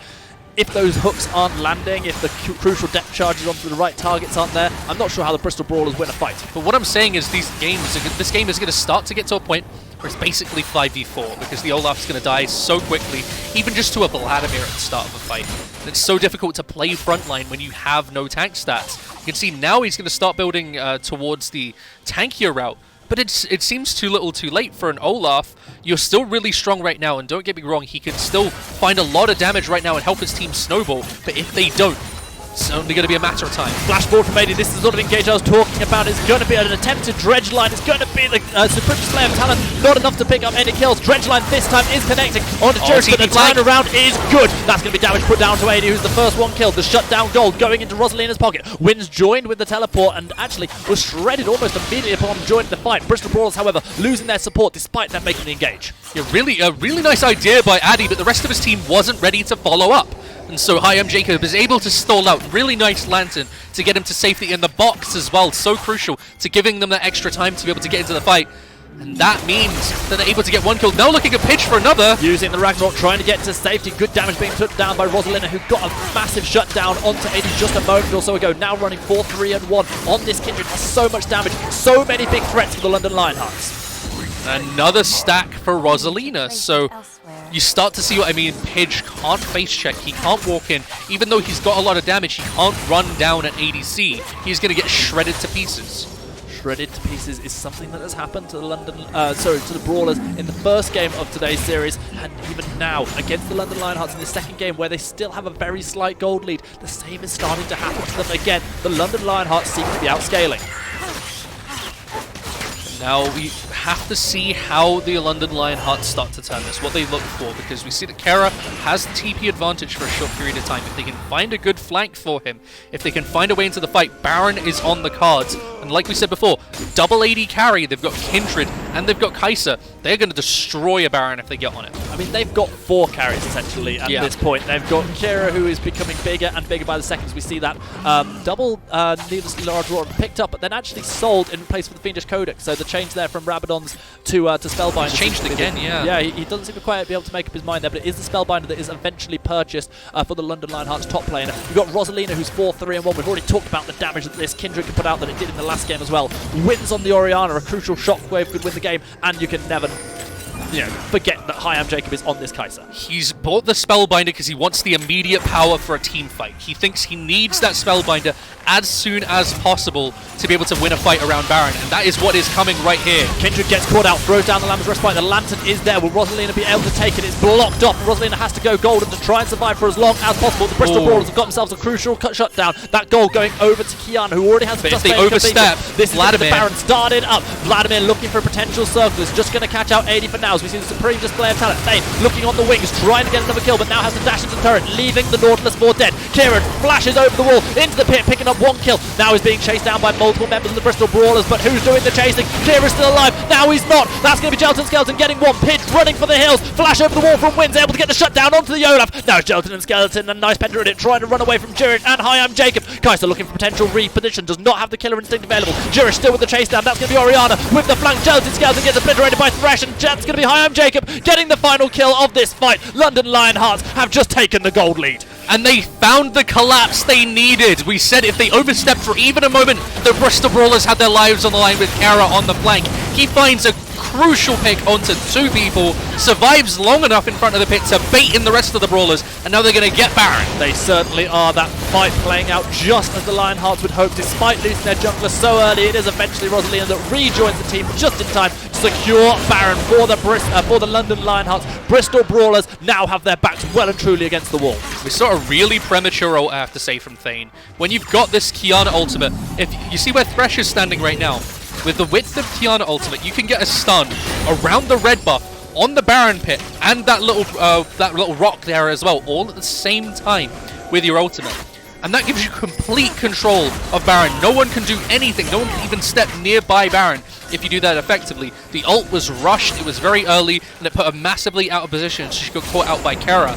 That means that Thane couldn't deny the enemy team access to the Baron pit.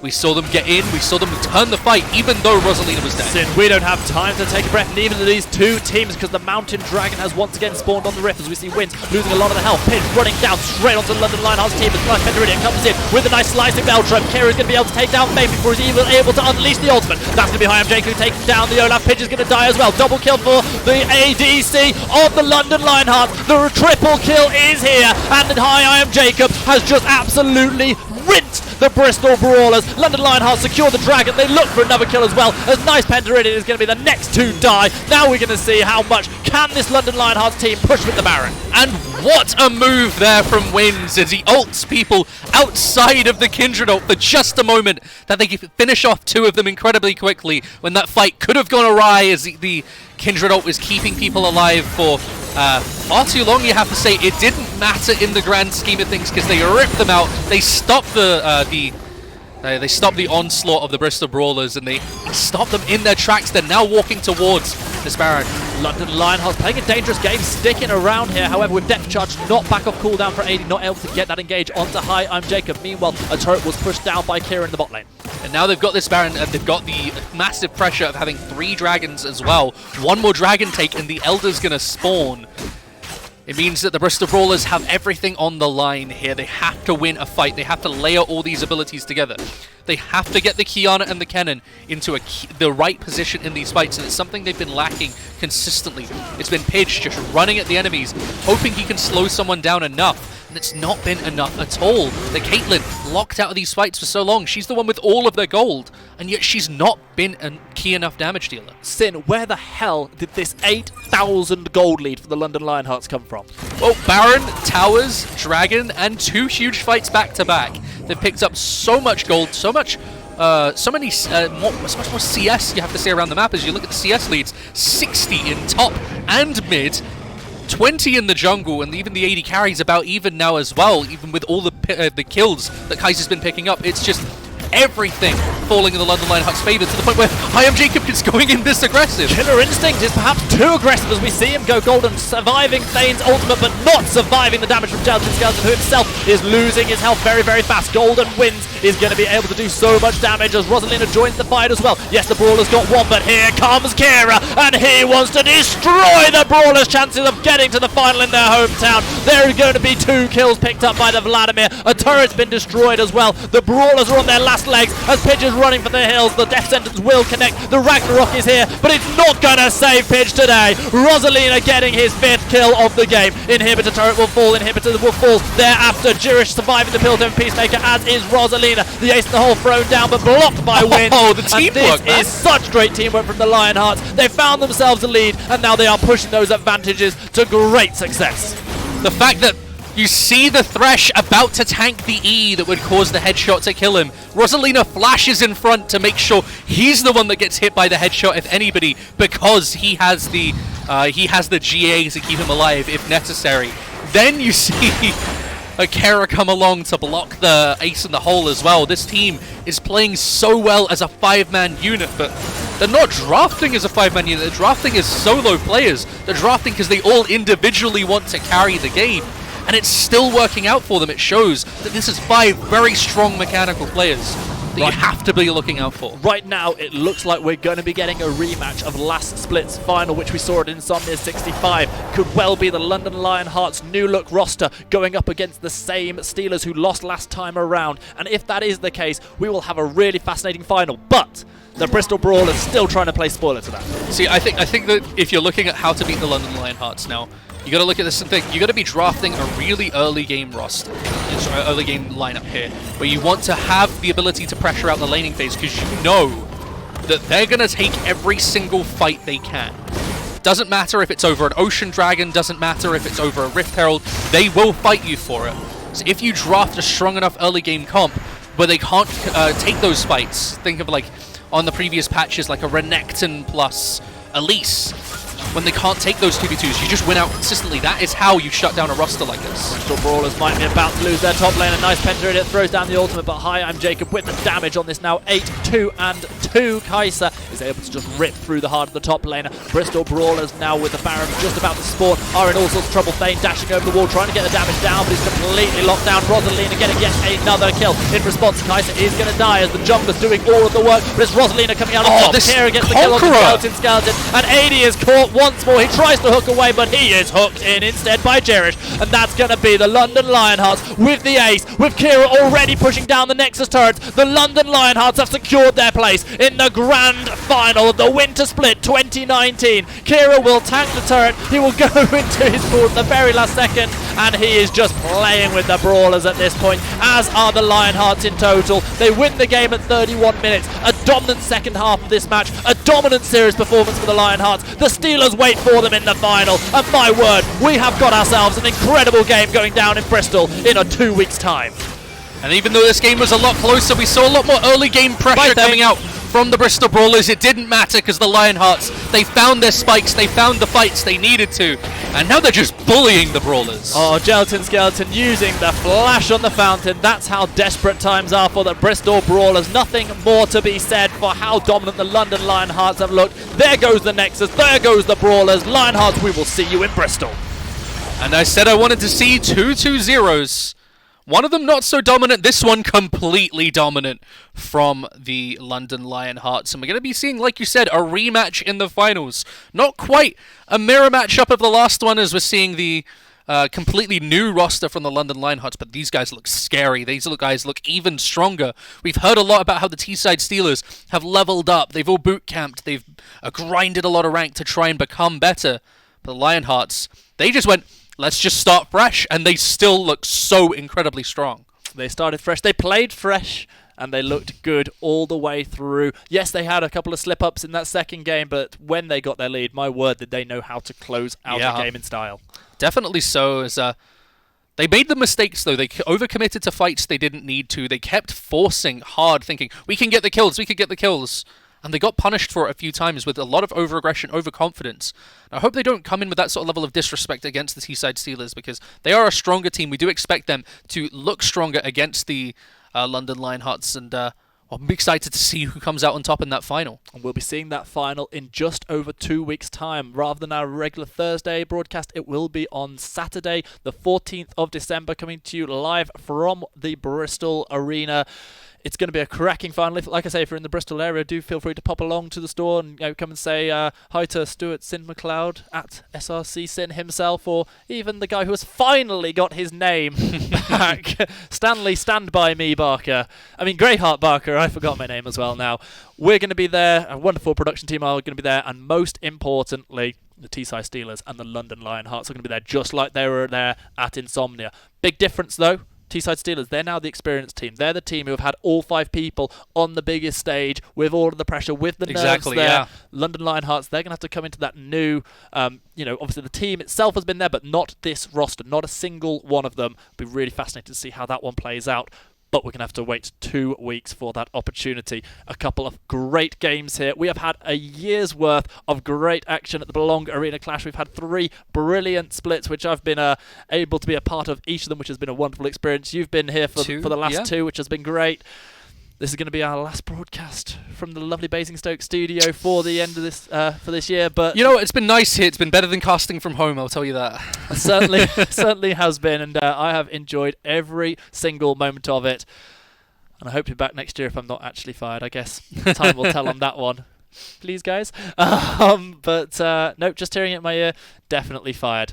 So, on that sour note, we'll see you in the finals, guys. Good night.